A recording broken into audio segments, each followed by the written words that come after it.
যেটা বলতে চাচ্ছিলাম সবচেয়ে ইম্পর্টেন্ট, একটু দেখো জিঙ্ক সালফেট। তাহলে জিঙ্ক সালফেট কি, কিভাবে ওরা এখন তড়িৎ প্রবাহ উৎপন্ন করে, এটা আমি একটু বোঝানোর সময় ছিলাম। তো জিঙ্ক সালফেট, এই জিঙ্ক সালফেটের যে জিঙ্কটা আছে সেই জিঙ্কটা কি করবে জানো, এই যে এখানে যে দণ্ডটা আছে তুমি তো বুঝতেই পারতেছো, এই দণ্ডের যে জিঙ্কটা আছে সেই জিঙ্কটা এখন তোমার জারণ হবে। অর্থাৎ এখানে যে দণ্ড ছিল সেই দণ্ডের জিঙ্কগুলা দুইটা করে ইলেকট্রন ত্যাগ করে জিঙ্ক আয়নে পরিণত হয়ে তোমার দণ্ড থেকে তোমার আস্তে আস্তে দ্রবণে চলে যাচ্ছে।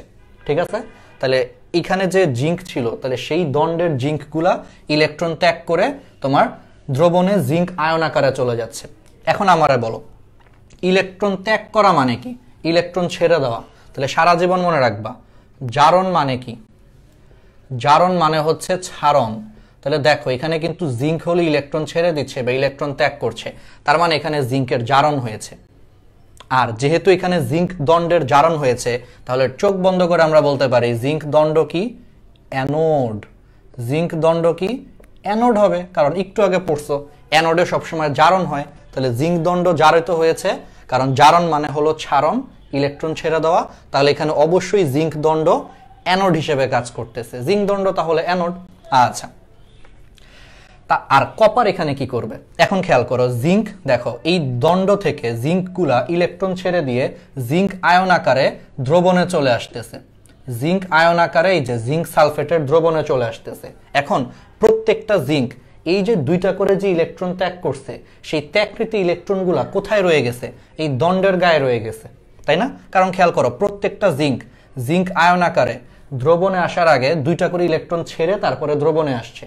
তাহলে সেই দুইটা ইলেকট্রন কই গেছে, সেই দুইটা ইলেকট্রন ফার্স্টে দণ্ডের গায়ে ছিল, পরে তারা দণ্ডের মাধ্যমে হলো পরিবহন করছে, পরে তারা দণ্ডের মাধ্যমে পরিবাহিত হয়ে এই তারের মাধ্যমে কোথায় চলে যাবে, কপার দণ্ডে চলে যাবে।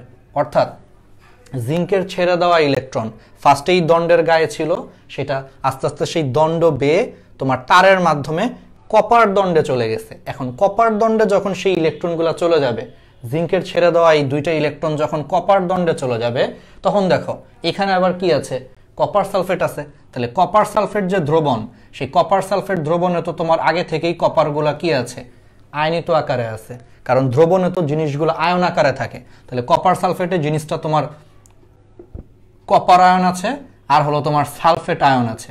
তো জিঙ্কের ছেড়ে দেওয়া দুইটা ইলেকট্রন যখন কপার দণ্ডে চলে যায়, তখন কপার দণ্ডে চলে যাওয়ার পর এই কপার দণ্ডের গায়ে লেগে থাকা যে কপার আয়নগুলো আছে Cu2+, ওই যে দ্রবণের যে আয়নগুলো আছে, সেই কপার আয়নগুলো তখন তোমার ইলেকট্রন গ্রহণ করে কপারে পরিণত হবে এবং কপারে পরিণত হয়ে তারা এই কপার দণ্ডের গায়ে হলো অতিরিক্ত কপারগুলো লেগে যাবে। কথাটা কি বুঝছো? আমি আবার রিপিট করব। তাহলে জিঙ্কের ছেড়ে দেওয়া ইলেকট্রনটা তারের মাধ্যমে এখানে চলে গেছে, তারপরে কপার সালফেট দ্রবণের যে কপার আয়ন ছিল সেই কপার আয়নগুলো ওই দুইটা ইলেকট্রনকে গ্রহণ করে কপার ধাতুতে পরিণত হয়ে ওই কপার দণ্ডের গায়ে হলো এই যে লেগে গেছে। ক্লিয়ার? তাহলে এখানে বলো ইলেকট্রন গ্রহণ মানে কি, ছাড়ন মানে হলো জারণ। তাহলে ইলেকট্রন গ্রহণ মানে কি, গ্রহণ মানে বিজারণ। তার মানে দেখো এই দণ্ডে তাহলে কি হচ্ছে, তাহলে এই দণ্ডে কি হচ্ছে, ইলেকট্রন গ্রহণ করছে, তার মানে বিজারণ হচ্ছে। এই জন্যই আমরা বলি যে তাহলে যেহেতু এই দণ্ডে বিজারণ হচ্ছে তাহলে এখানে কপার দণ্ডটা তোমার কি ক্যাথোড হিসেবে কাজ করে। কারণ ক্যাথোডে সবসময় কি হয়, ভাইয়া বলছে যে ক্যাথোডে সবসময় বিজারণ হয় আর অ্যানোডে সবসময় হলো জারণ হয়। এইটুকু জিনিস বুঝতে পারছো? আমি আবার রিপিট করি, আবার বলতেছি। তাহলে ঠান্ডা মাথায় চিন্তা করো, ফার্স্ট এখানে কি হইলো, জিঙ্ক দণ্ড অ্যানোড হিসেবে কাজ করতেছে। জিঙ্ক দণ্ড অ্যানোড হিসেবে কাজ করার কারণে এই দণ্ডের জিঙ্কগুলা ইলেকট্রন ত্যাগ করে জিঙ্ক আয়নে পরিণত হয়ে দণ্ড থেকে জিনিসগুলো দ্রবণে চলে আসতেছে। বুঝতে পারছো? মনে করে এই দণ্ডের গায়ে একটা জিঙ্ক ছিল, দণ্ডটা তো জিঙ্ক দিয়ে তৈরি, তাহলে এখানে অনেকগুলো জিঙ্ক পরমাণু আছে। তাহলে এখানকার জিঙ্ক পরমাণুগুলো, দণ্ডের জিঙ্ক পরমাণুগুলো ইলেকট্রন ত্যাগ করে জিঙ্ক আয়নে পরিণত হয়ে তোমার দ্রবণে চলে আসতেছে। আর ওরা যে ইলেকট্রনটা ত্যাগ করছে সেই ত্যাগকৃত ইলেকট্রনগুলা আস্তে আস্তে সেই দণ্ড থেকে তোমার তারের মাধ্যমে তোমার হলো কপার দণ্ডের কাছে চলে আসতেছে। এখন কপার দণ্ডটা কপার সালফেট দ্রবণে ডুবানো আছে, সেই কপার সালফেট দ্রবণে অনেকগুলো কপার আয়ন আছে। সেই আয়নগুলা তখন এই জিঙ্কের ছেড়ে দেওয়া ইলেকট্রন দুইটাকে গ্রহণ করে কপার সালফেট আয়নগুলো তোমার কপার ধাতুতে পরিণত হয়ে তারা হলো কপার দণ্ডের গায়ে লেগে যাচ্ছে। এই কাহিনীটাই হচ্ছে, এবং এই কাহিনীর মাধ্যমে দেখো এখানে ইলেকট্রন কিন্তু পরিবহন হচ্ছে। তার মানে ফার্স্ট কাহিনী হলো এখান থেকে জিঙ্কগুলা ইলেকট্রন ত্যাগ করে দ্রবণে চলে যাচ্ছে, সেই ইলেকট্রনগুলো তোমার তারের মাধ্যমে এখানে আসতেছে এবং সেই ইলেকট্রনগুলোরে গ্রহণ করে কপার আয়নগুলো কপারে পরিণত হয়ে এই দণ্ডের গায়ে লেগে যাচ্ছে। ফলে সেখানে কিন্তু একটা সার্কিট ফিল আপ হচ্ছে।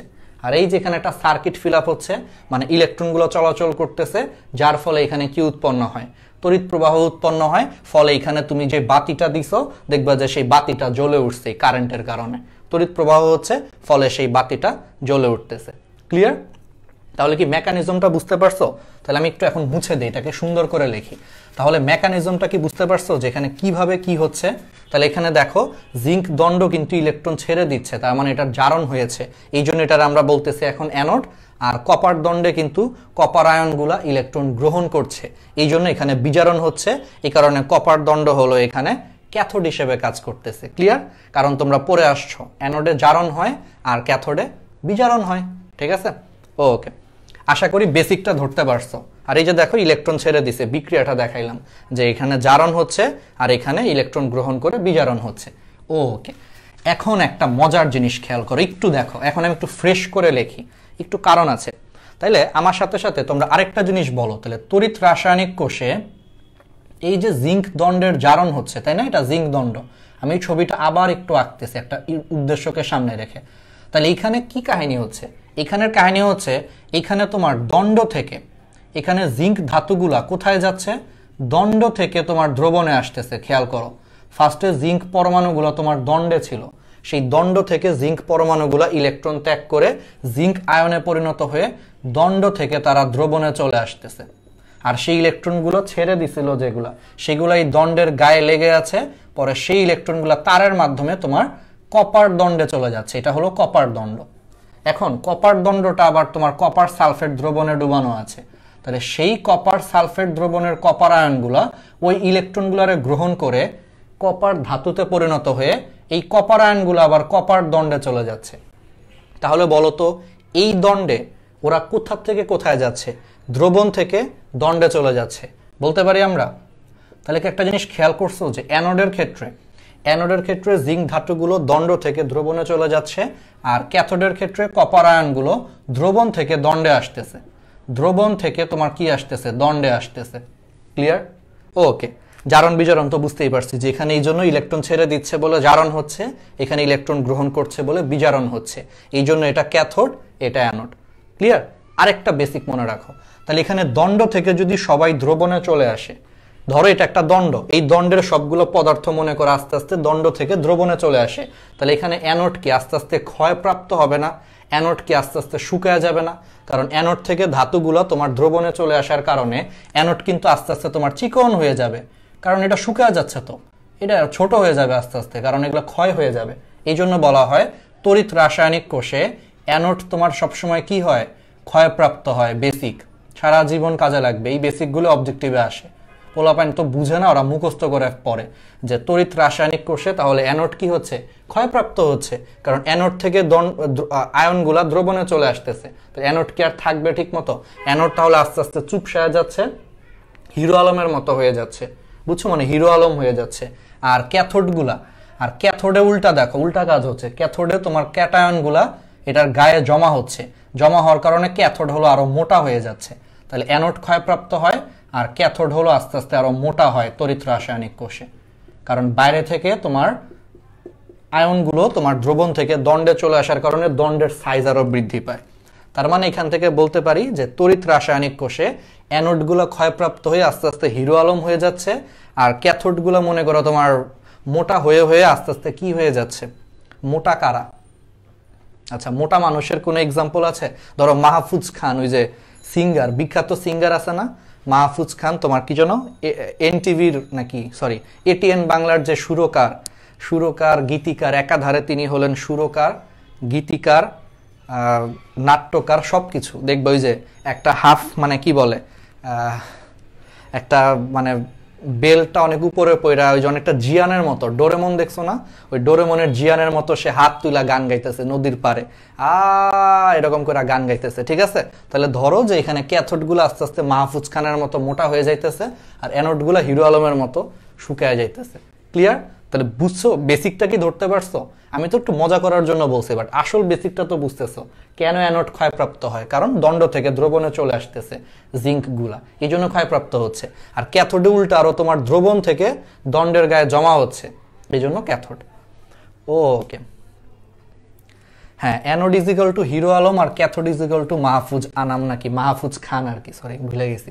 আচ্ছা যাই হোক, তাহলে এগুলো আমরা পারবো, এগুলো বেসিকটা কাজে লাগবে।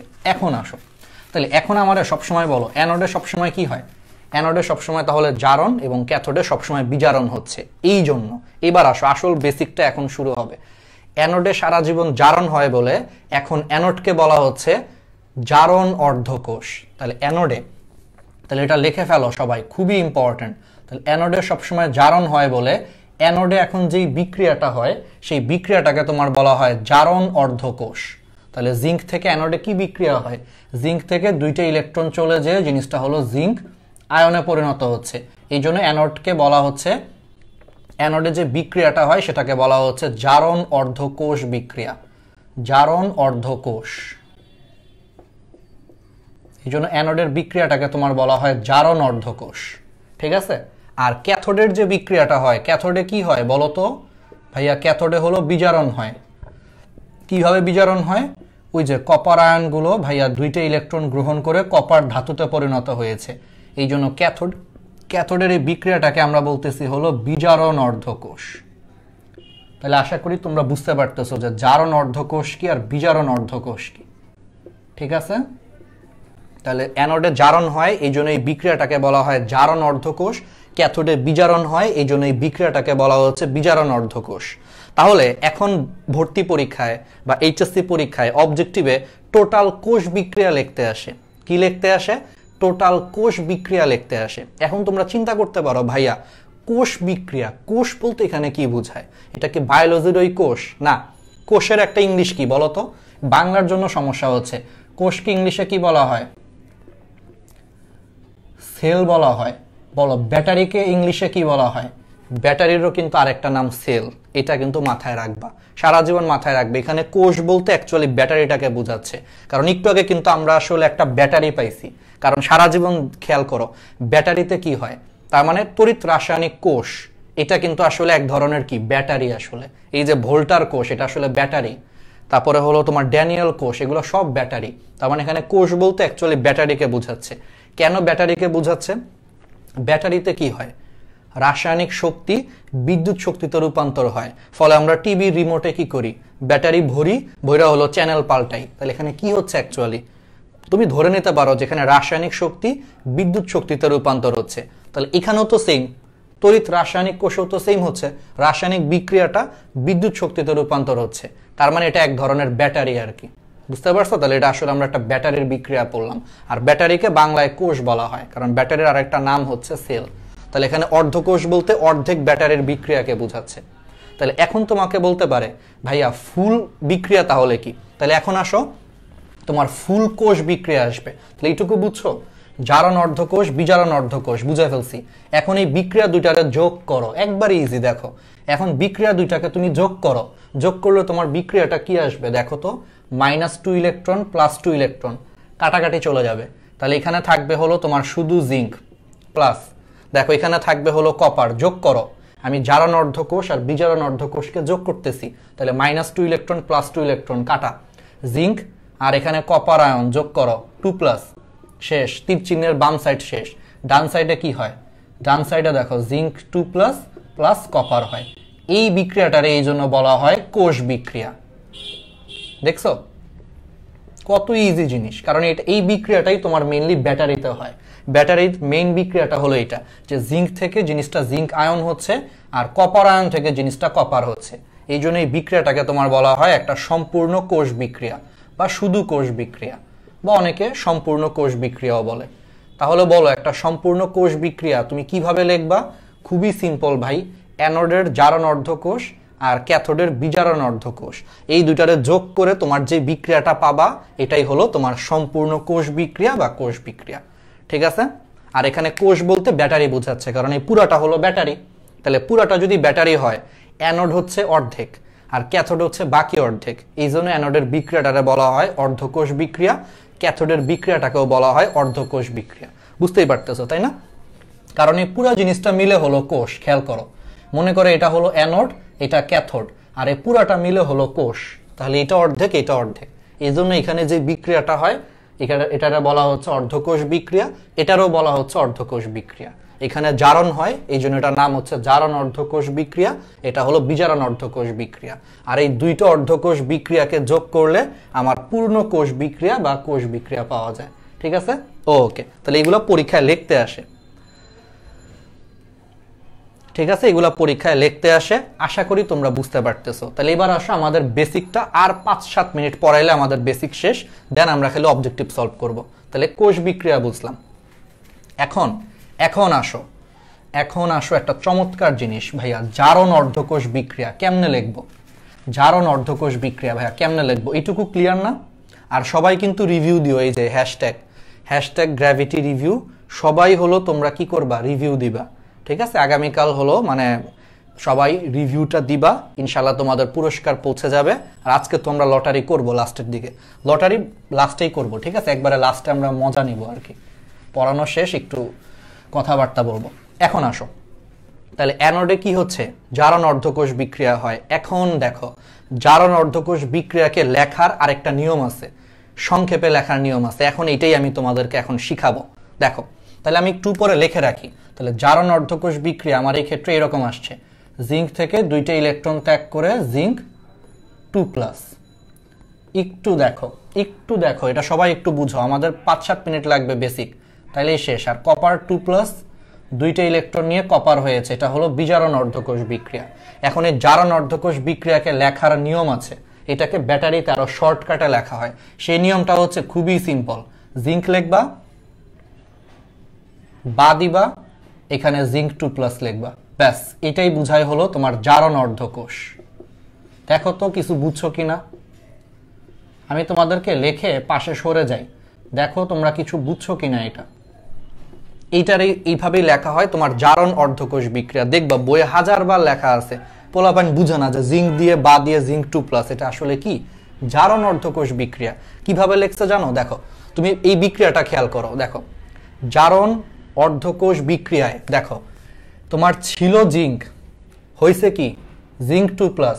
তাহলে তোমার আগে যেটা ছিল নিয়ম হচ্ছে তুমি বা চিহ্নের বাম পাশে ওইটা লিখবা, আর পরে যেটা হয়েছে সেটাকে ডান পাশে লিখবা, তাহলে এটা হলো জারণ অর্ধকোষ। কারণ তুমি মনে মনে চিন্তা করো, ছিল জিঙ্ক থেকে জিঙ্ক 2+ হয় কিসের মাধ্যমে, ইলেকট্রন ত্যাগের মাধ্যমে, এই জন্য এটাকে বলা হচ্ছে জারণ অর্ধকোষ বিক্রিয়া। বুঝতে পারছো? ক্লিয়ার? তাহলে বাম পাশে মানে আগে যেটা ছিল সেটা সবসময় বাম পাশে লিখবা, পরে যেটা হবে সেটা ডান পাশে লিখবা, মাঝখানে খালি একটা মানে ডিভাইডেড বাই চিহ্ন দিয়ে দিবা, তাইলেই তোমার কি হবে, অর্ধকোষ বিক্রিয়া হবে। এখন এটা কি অর্ধকোষ বিক্রিয়া, পরীক্ষায় আসতে পারে যেটা আমি কি অর্ধকোষ বিক্রিয়া লিখছি, ভাই জারণ অর্ধকোষ বিক্রিয়া লিখছি। ভাইয়া বুঝলেন কেমনে?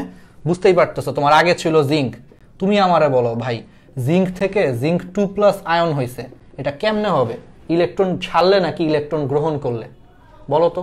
অবশ্যই ইলেকট্রন ছাড়লে, কারণ জিঙ্ক 2টা ইলেকট্রন ত্যাগ করে, আমরা সবসময় জানি জিঙ্ক 2+ হয়। তাহলে ইলেকট্রন ত্যাগ করছে, তাহলে কি হয়েছে, এটা জারণ হয়েছে। তার মানে অবশ্যই এই অর্ধকোষ বিক্রিয়াটা হবে জারণ অর্ধকোষ বিক্রিয়া। আমি যদি এখন এটাকে উল্টায়া লিখি, খেয়াল করো, এটাটা যদি এখন কেউ উল্টায়া ফেলো, যদি কেউ উল্টায়া লেখো, ধরো তুমি লিখলা ভাইয়া এখানে জিঙ্ক 2+ লিখলা, তারপরে ভাইয়া মন চাইলো তুমি লিখলা, তোমার মন চাইছে লিখতেই পারো। তাইলে বলো তো এখন আমি কি লিখছি, ঝটপট বলো তো। আমি এটাও একটা অর্ধকোষ বিক্রিয়া, তাহলে এটা আমি আসলে লিখছি বিজারণ অর্ধকোষ বিক্রিয়া। কি লিখছি? বিজারণ অর্ধকোষ বিক্রিয়া। ভাইয়া এখন তুমি আবার প্রশ্ন করতে পারো, ভাইয়া আপনি বুঝলেন কেমনে, এটা আমি বিজারণ অর্ধকোষ লিখছি, আপনাদেরকে আমি বলছি নাকি? দূর মিয়া, এটা তো আমি লিখছি, আপনারা তো বলি নাই, তাহলে বুঝলেন কেমনে? বুঝা অনেক সহজ। দেখো তুমি বামে লিখছো জিঙ্ক 2+, তার মানে তুমি এখন বুঝাচ্ছ যে তুমি আসলে ছিল জিনিসটা জিঙ্ক 2+, আর ডানে লিখছো জিঙ্ক, তার মানে তুমি বুঝাচ্ছ যে জিঙ্ক 2+ ছিল, লাস্টে এটা জিঙ্কে কনভার্ট হয়েছে। তুমি আমারে বলো জিঙ্ক 2+ থেকে জিঙ্কে যদি কনভার্ট হইতে হয় ইলেকট্রন ত্যাগ করলে জীবনে হবে? এটা হবে না। তাহলে এখন একমাত্র সলিউশন হচ্ছে ও যখন ইলেকট্রন গ্রহণ করবে তখনই কেবলমাত্র জিঙ্ক 2+ থেকে জিঙ্ক হবে। তুমি বুঝো। আর ইলেকট্রন গ্রহণ মানে কি? বিজারণ। তার মানে বুঝাই যাচ্ছে তুমি এটা কি লিখছো?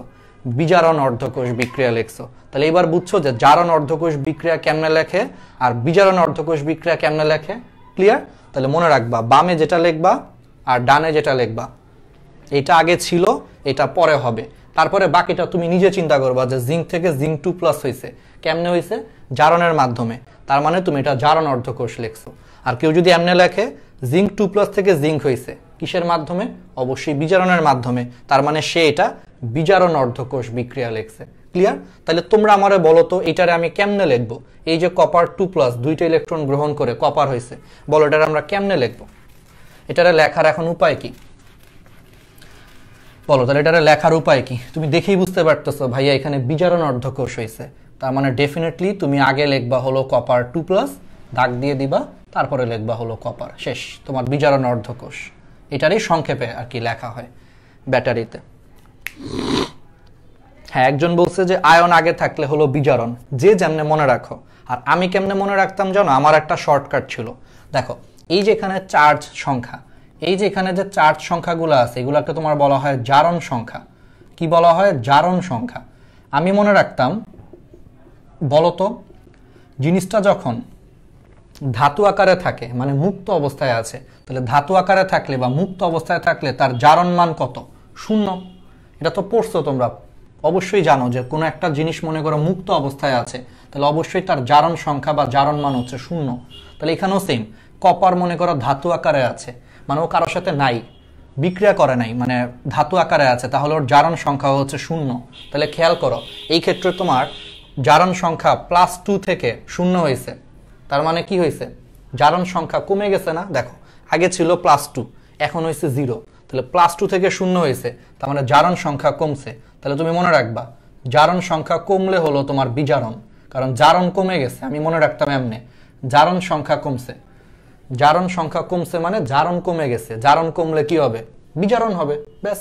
আর যদি দেখো জিঙ্ক থেকে জিঙ্ক 2+, তাহলে দেখো আগে তোমার জিনিসটা নর্মাল জিঙ্ক ছিল, তাহলে নর্মাল অবস্থায় বা মৌল অবস্থায়, এটা তো মৌল অবস্থায় আছে। মৌল অবস্থায় থাকলে তার জারণ মান হলো 0, আর এখানে জারণ মান হলো +2। তাহলে 0 থেকে +2 হয়েছে, তার মানে তার জারণ সংখ্যা বাড়ছে। 0 ছিল +2 হয়েছে, জারণ সংখ্যা বাড়ছে। তাহলে জারণ সংখ্যা বাড়লে অবশ্যই কি হবে? জারণ হবে।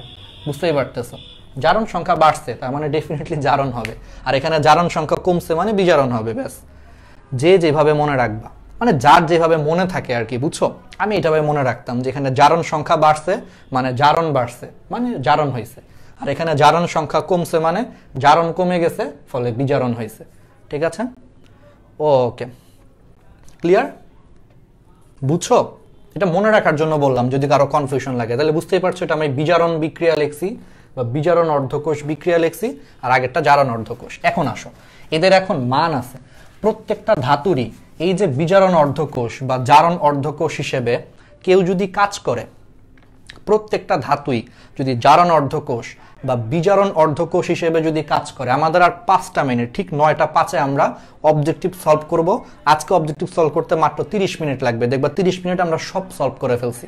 তোমার কাছে মনে হবে ভাইয়া তড়িৎ রসায়নে আমি আগে অ্যান্সার করব। আমি কিন্তু গতকালও বলছি, আজকেও বলতেছি, এই ক্লাস 2টা করলে তোমার কাছে মনে হবে যে ভাই আমি তড়িৎ রসায়ন দিয়ে শুরু করব, দূর অন্য চ্যাপ্টার কি, একবার ইজি তড়িৎ রসায়ন। ঠিক আছে? আচ্ছা, তো আজকের ক্লাসটা একটু বুঝো। এখন আসো, এখন 2টা টার্ম আছে আবার, বিভব, জারণ বিভব, বিজারণ বিভব। একটু বুঝতে হবে জারণ বিভব কি আর বিজারণ বিভব কি। আর আমি কিন্তু শুধু A+-এর জন্য বলতেছি, মাঝখানে আরো কিছু কথা আছে যেগুলো লাগবে না এখন, এই জন্য আমি বলতেছি না। হ্যাঁ, আবার কেউ আবার পরে বই পড়তে যায় ভাবতে পারো ভাই আপনি তো অনেক ফাঁকিবাজি করতেছেন, কিছুই নাই, অনেক কিছু মাঝখানে বলেন নাই, কারণ এগুলো A+-এর জন্য লাগবে না, একবারে সিম্পল কথা। ঠিক আছে? আচ্ছা, তাহলে এবার আসো জারণ বিভব। তাহলে জারণ বিভব জিনিসটা কি? জারণ বিভব হচ্ছে এই যে আমি যে জারণ অর্ধকোষ বিক্রিয়া লিখলাম, দেখো এই যে আমি এইমাত্র যে জারণ অর্ধকোষ বিক্রিয়া লিখলাম, এই বিক্রিয়া এগুলা কি ব্যাটারি না? এখন এগুলো তো একটা ব্যাটারির একটা পার্ট, এটা হচ্ছে ব্যাটারির অর্ধেক পার্ট আর এটা হচ্ছে ব্যাটারির বাকি অর্ধেক পার্ট, তাই না? এইমাত্র বললাম। তাহলে এটা হচ্ছে ব্যাটারির অর্ধেক অংশ, এটা কিন্তু বাকি অর্ধেক অংশ। তাহলে প্রত্যেকটা ব্যাটারির কি থাকে, বিভব থাকে বা ভোল্টেজ থাকে। ফিজিক্সে পড়ছো, যেমন তোমরা পড়ছো একটা পেন্সিল ব্যাটারি, সেগুলোর বিভব কত, 1.5 ভোল্ট করে, ফিজিক্সে পড়ছো কিন্তু এইগুলা। তাইলে এটা একটা ব্যাটারির অংশ, এটা একটা ব্যাটারির অংশ, তাহলে এই অংশগুলোরও কি বিভব থাকবে, স্বাভাবিক, কারণ টোটাল ব্যাটারির বিভব আছে। টোটাল ব্যাটারির যেহেতু বিভব আছে, তাহলে ব্যাটারির অর্ধেক অংশেরও বিভব থাকবে। তাহলে এখানে কি বিভব, এখানে জারণ হয়েছে না, তাহলে এই অংশটার শুধুমাত্র তাহলে যেই বিভব হবে তাকে বলা হবে তোমার জারণ বিভব। এই অংশটার শুধুমাত্র এখন যেই বিভব হবে তাকে বলা হবে জারণ বিভব। কেমিস্ট্রি বই দেখবে জারণ বিভবের এখন কিছু নির্দিষ্ট মান আছে। বিজ্ঞানীরা পরীক্ষা করে দেখছে যে জিঙ্কের জারণ বিভবের মান হচ্ছে তোমার কত, এটা মুখস্থ আর কি, এটা বইয়ে দেওয়া আছে, এটা আমার কাছে হ্যাঁ এরকমই 0.76 ভোল্টেজ। এটারই তোমার বলা হয় জিঙ্কের জারণ বিভব। তার মানে বুঝছো যে জারণ অর্ধকোষে যতটুকু বিভব পার্থক্য হয় সেটারে সংক্ষেপে আমরা বলতে পারি জারণ বিভব, একেবারে ইজি করার জন্য বলা আর কি, ঠিক আছে। তাহলে এটা হচ্ছে জিঙ্কের জারণ বিভব। আর কপার এখানে কি হয়েছে, কপারের বিজারণ হয়েছে, তাহলে এটার যে বিভব এটারে তোমার বলা হয় বিজারণ বিভব। তাহলে কপারের এখানে যে বিভব পার্থক্য তৈরি করবে সেটাকে তোমার বলা হবে বিজারণ বিভব। এবং কপারের বিজারণ বিভবের মান হচ্ছে তোমার প্লাস 0.34। দেখবা হাজারি স্যারের বই একটা ছক আছে, আমি একটু পরে দেখাবো, এই ছকটা একটু তোমরা দেখবা, তাহলে বুঝতে পারছো। তাহলে জারণ অর্ধকোষে যেই বিভব পাওয়া যায় সেটা হচ্ছে জারণ বিভব। জিঙ্কের ক্ষেত্রে এর মান হচ্ছে প্লাস 0.76 ভোল্টেজ, দেখবে এগুলো বইয়ে লেখা আছে এই মানগুলা। আর কপারের ক্ষেত্রে বিজ্ঞানীরা দেখছে যে বিজারণ বিভবের মান হচ্ছে প্লাস 0.34। তাহলে কত, প্লাস 0.34। আচ্ছা, এখন আসো একটা ইন্টারেস্টিং জিনিস বলি, খুবই ইম্পর্টেন্ট, এটা আমাদের সময় ঢাকা বিশ্ববিদ্যালয়ের একটা প্রশ্ন। আমি তো বলছি তোমাদের এমসিকিউ সলভ করব, এইচএসসি তো করবোই, যদি সুযোগ থাকে আমি 2-1টা অ্যাডমিশনের প্রশ্ন সলভ করাবো, একটু পরে একটা ডিউর প্রশ্ন সলভ করাবো যেটা আমাদের সময় আসছিল, তুমি দেখবা তুমি পারবা এখন। আচ্ছা দেখো, তাহলে জারণ বিভব বিজারণ বিভব বুঝলাম, এখন একটু এদের মানগুলো একটু আমরা আলোকপাত করি, এটা একটা বেসিক, অলওয়েজ মনে রাখবা। জারণ বিভব আর বিজারণ বিভব এদের মান হলো সবসময় সেম, লিখে ফেলো। আচ্ছা, অন্য কাল ইউজ করি, এগুলো একটু ইম্পর্টেন্ট লাইন, দেখছো আমি ইম্পর্টেন্ট লাইনগুলো আমি অন্য কাল ইউজ করবো, এগুলা তার মানে বুঝবা যে তোমার খাতা এগুলা লিখতেই হবে। তাহলে জারণ ও বিজারণ বিভব এদের মান সমান, জারণ ও বিজারণ বিভব তুমি দেখবা যে এদের হলো তোমার মান সমান, এদের মান হলো তোমার সমান, এদের মান সমান, খালি চিহ্নটা হলো বিপরীত, এদের মান সমান কিন্তু চিহ্ন বিপরীত, লিখে ফেলো।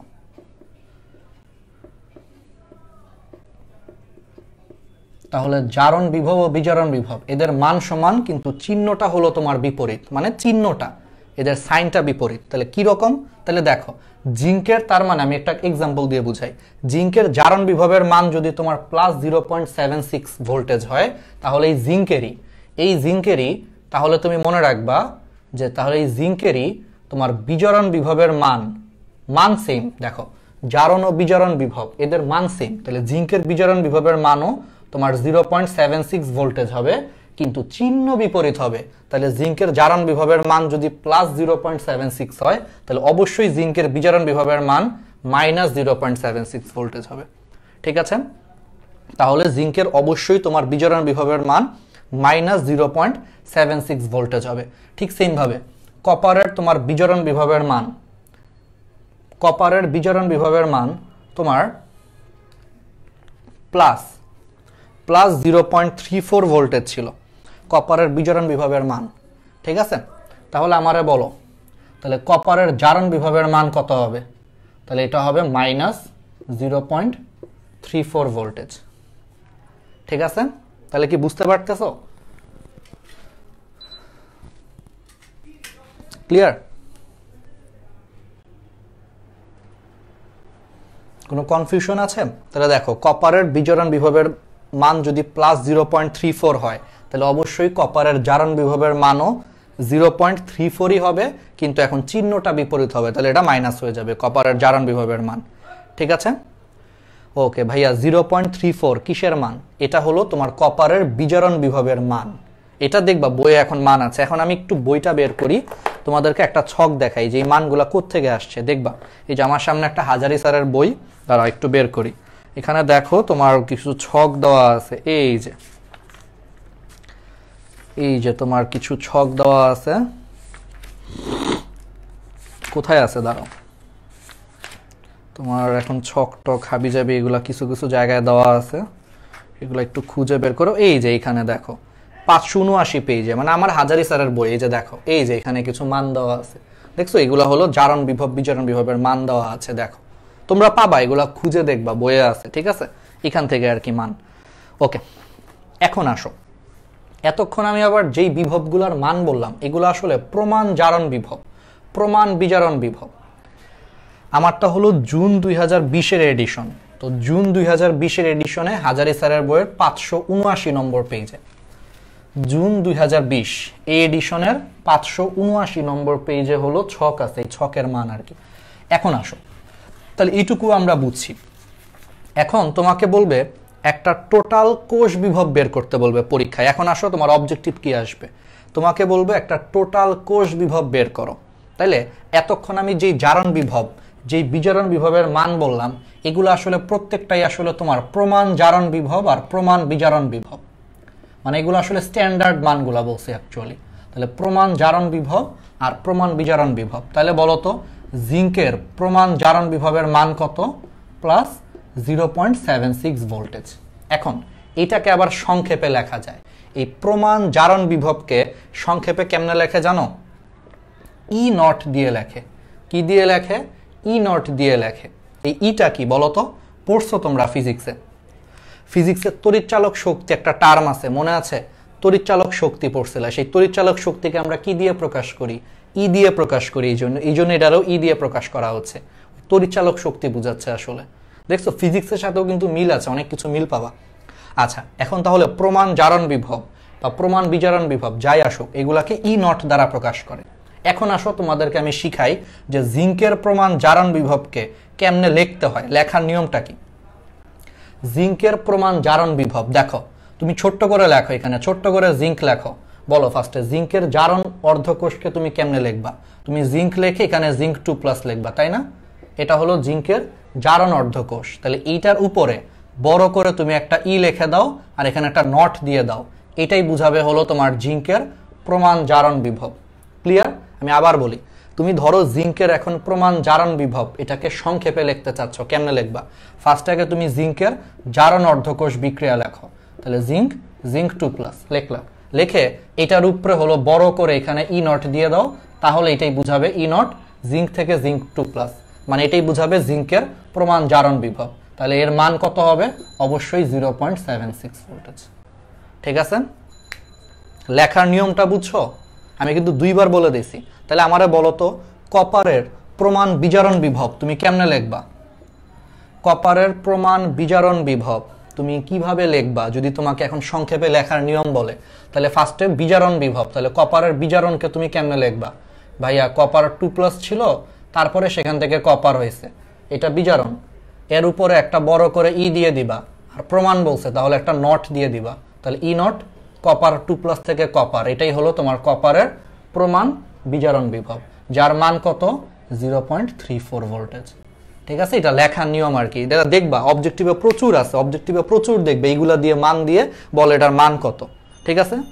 এই তো মারিয়া, হ্যাঁ চমৎকার, মারিয়া একেবারে ঠিকঠাক মতো লিখেছে। ঠিক আছে? কমেন্টে লিখতে পেরেছে। তোমরা দেখি বাকিরাও একটু কমেন্টে ট্রাই করো। ঠিক আছে? তোমাদেরকে এখন যদি আমি বলি অ্যালুমিনিয়ামের প্রমাণ বিজারণ বিভব কথায় লেখো, মানে এরকম সংকেত দিয়ে লেখো, একটু লিখে দেখাও। অ্যালুমিনিয়ামের প্রমাণ বিজারণ বিভব সংক্ষেপে লিখে দেখো। আমি একটু পানি খেয়ে আসি, হ্যাঁ একটু গলা শুকায় গেছে, আমি একটু পানি খেয়ে আসি। তোমরা আমি আস্তে আস্তে সবাই কমেন্টে লিখে দেখাও যে অ্যালুমিনিয়ামের প্রমাণ বিজারণ বিভব, অ্যালুমিনিয়ামের প্রমাণ বিজারণ বিভব। দেখি কয়জন লিখতে পারো ঠিকঠাক মতো। হ্যাঁ আমি একটু আসতেছি, 1 মিনিট।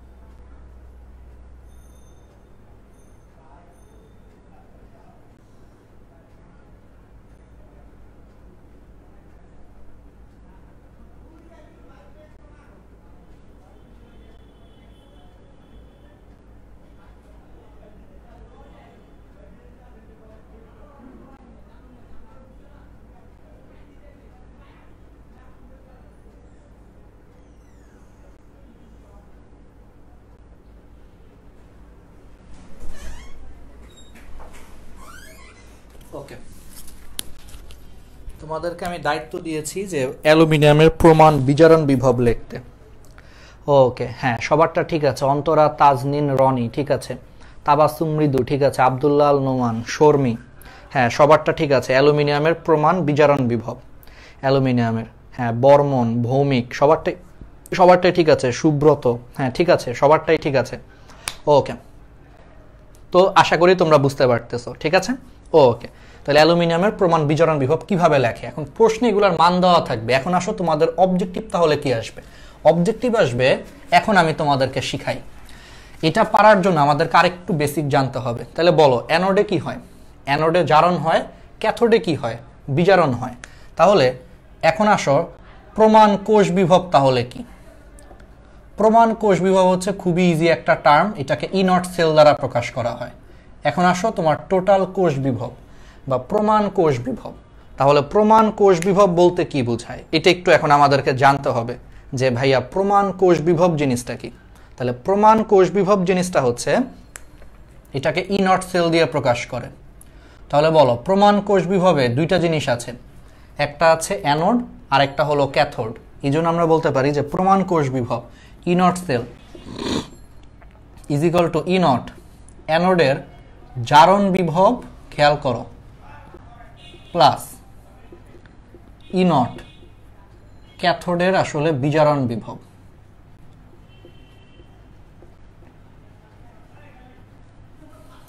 তাহলে দেখো, এখন আমি তোমাদেরকে প্রমাণ কোষ বিভব লিখে দেখাইছি। তাহলে প্রমাণ কোষ বিভবের সূত্র হচ্ছে, বুঝতেই পারতেছো, প্রমাণ কোষে দুইটা জিনিস থাকে, অ্যানোড থাকে, ক্যাথোড থাকে। তাহলে অ্যানোডের কি হয়? জারণ হয়। ক্যাথোডের কি হয়? বিজারণ হয়। তার মানে অ্যানোডের প্রমাণ জারণ বিভব প্লাস ক্যাথোডের প্রমাণ বিজারণ বিভব, এই দুটাকে যোগ করলেই আমরা হলো প্রমাণ কোষ বিভব বা ই নট সেল পেয়ে যাব। এই ই নট সেলই তোমাদেরকে পরীক্ষায় বের করতে দিবে এমসিকিউতে, ঠিক আছে। সাদিয়া আক্তার, ভাই আমার নাম বললেন, আচ্ছা ঠিক আছে, চমৎকার, যারা যারা বলেছো সবার নামই বললাম। তাহলে এবার কি তোমরা ধরতে পারছো যে তাহলে প্রমাণ কোষ বিভব কিভাবে আসে? তাহলে প্রমাণ কোষ বিভব হচ্ছে ই নট সেল, এটা মানে হলো অ্যানোডে কি জারণ হয়, তাহলে অ্যানোডের জারণ বিভব প্লাস হলো ক্যাথোডের বিজারণ বিভব, এই দুইটার যোগ ফলই হচ্ছে তোমার প্রমাণ কোষ বিভব।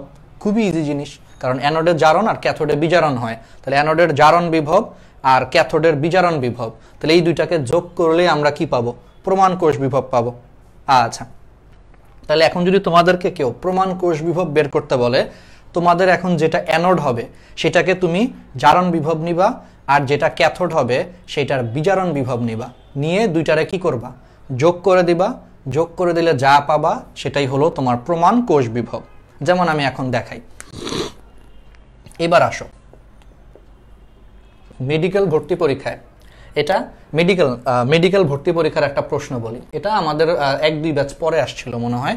মেডিকেল ভর্তি পরীক্ষায় একটা অবজেক্টিভ আসছিল এরকম, ই নট জিঙ্ক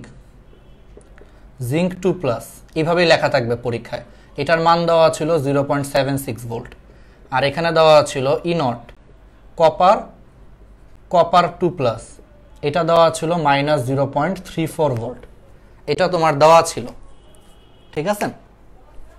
এই মানটা হলো তোমার আলটিমেটলি মেডিকেল ভর্তি পরীক্ষায় দেওয়া ছিল, ঠিক আছে। দেখো, এই একটা এমসিকিউ করাইলাম, এগুলো তোমার মেডিকেল ভর্তি পরীক্ষায় দেওয়া ছিল।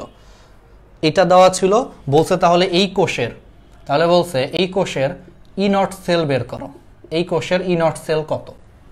এটা হলো মেডিকেল ভর্তি পরীক্ষার একটা অবজেক্টিভ, এটাই অবজেক্টিভ এমসিকিউ, এই যে একটা এমসিকিউ করাচ্ছি। তাহলে আমারে বলো, তাহলে এই দুইটা প্রশ্ন দেওয়া ছিল, এই যে এই দুইটা, এগুলা মুছে দেই। হ্যাঁ, এখন এটা তো বুঝতে পারছো। তাহলে প্রমাণ কোষ বিভব হচ্ছে অ্যানোডের প্রমাণ জারণ বিভব প্লাস ক্যাথোডের প্রমাণ বিজারণ বিভব। ওকে, তাহলে মেডিকেলে এই দুইটা প্রশ্ন দেওয়া, তাহলে ই নট সেলের মান কত হবে? ওকে, তাহলে দেখো এখানে ই নট সেলের মানটা কত হবে। একজন বলছে ভাইয়া বড়টার থেকে ছোটটা হলো বাদ দিব।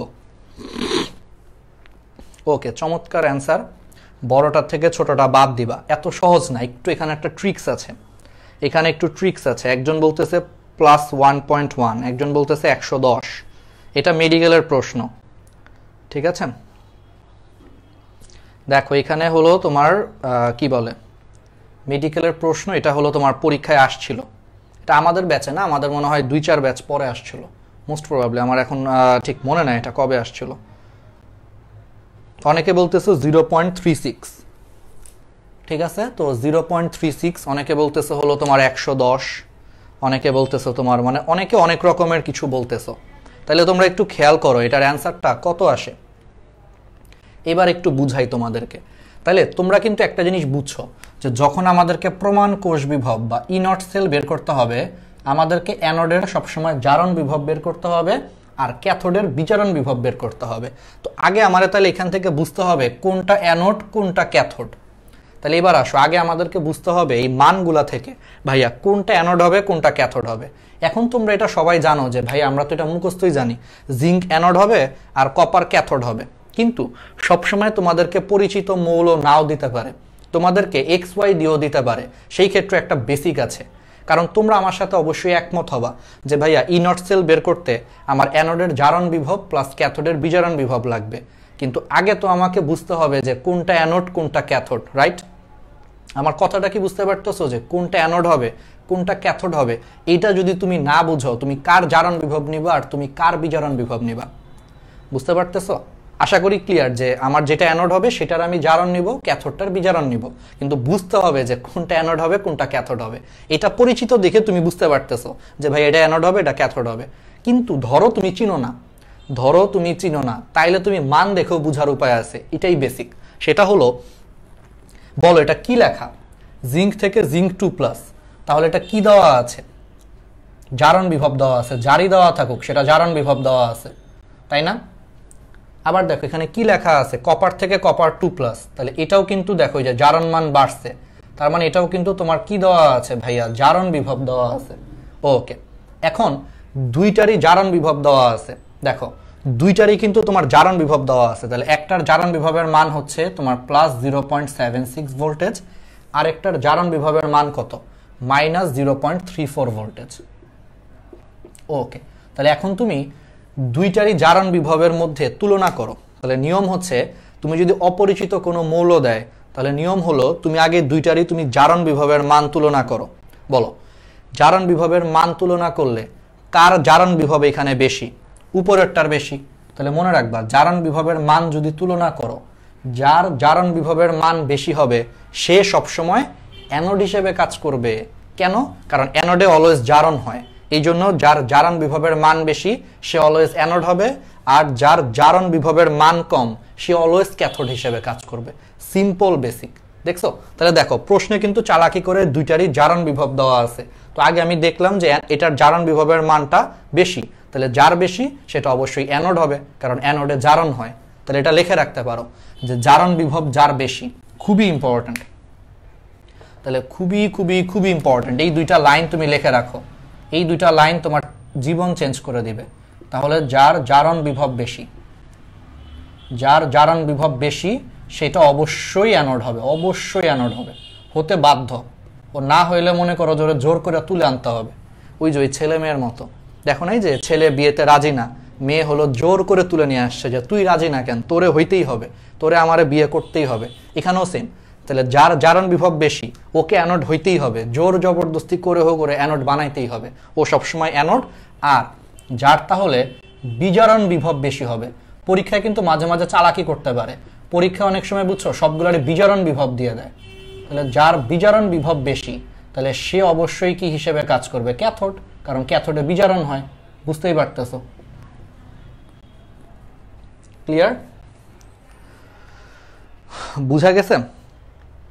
ক্লিয়ার? তাহলে তুমি এরকম ফার্স্টে অ্যানোড হবে কোনটা ক্যাথোড হবে কোনটা সেটা বুঝার জন্য তুমি হয় দুইটারই জারণ বিভব বের করবা, জারণ বিভব বের করে ওদের মধ্যে তুলনা করে তুমি দেখবা যে যার জারণ বিভব বেশি সেটা অ্যানোড, যার জারণ বিভব কম সেটা ক্যাথোড।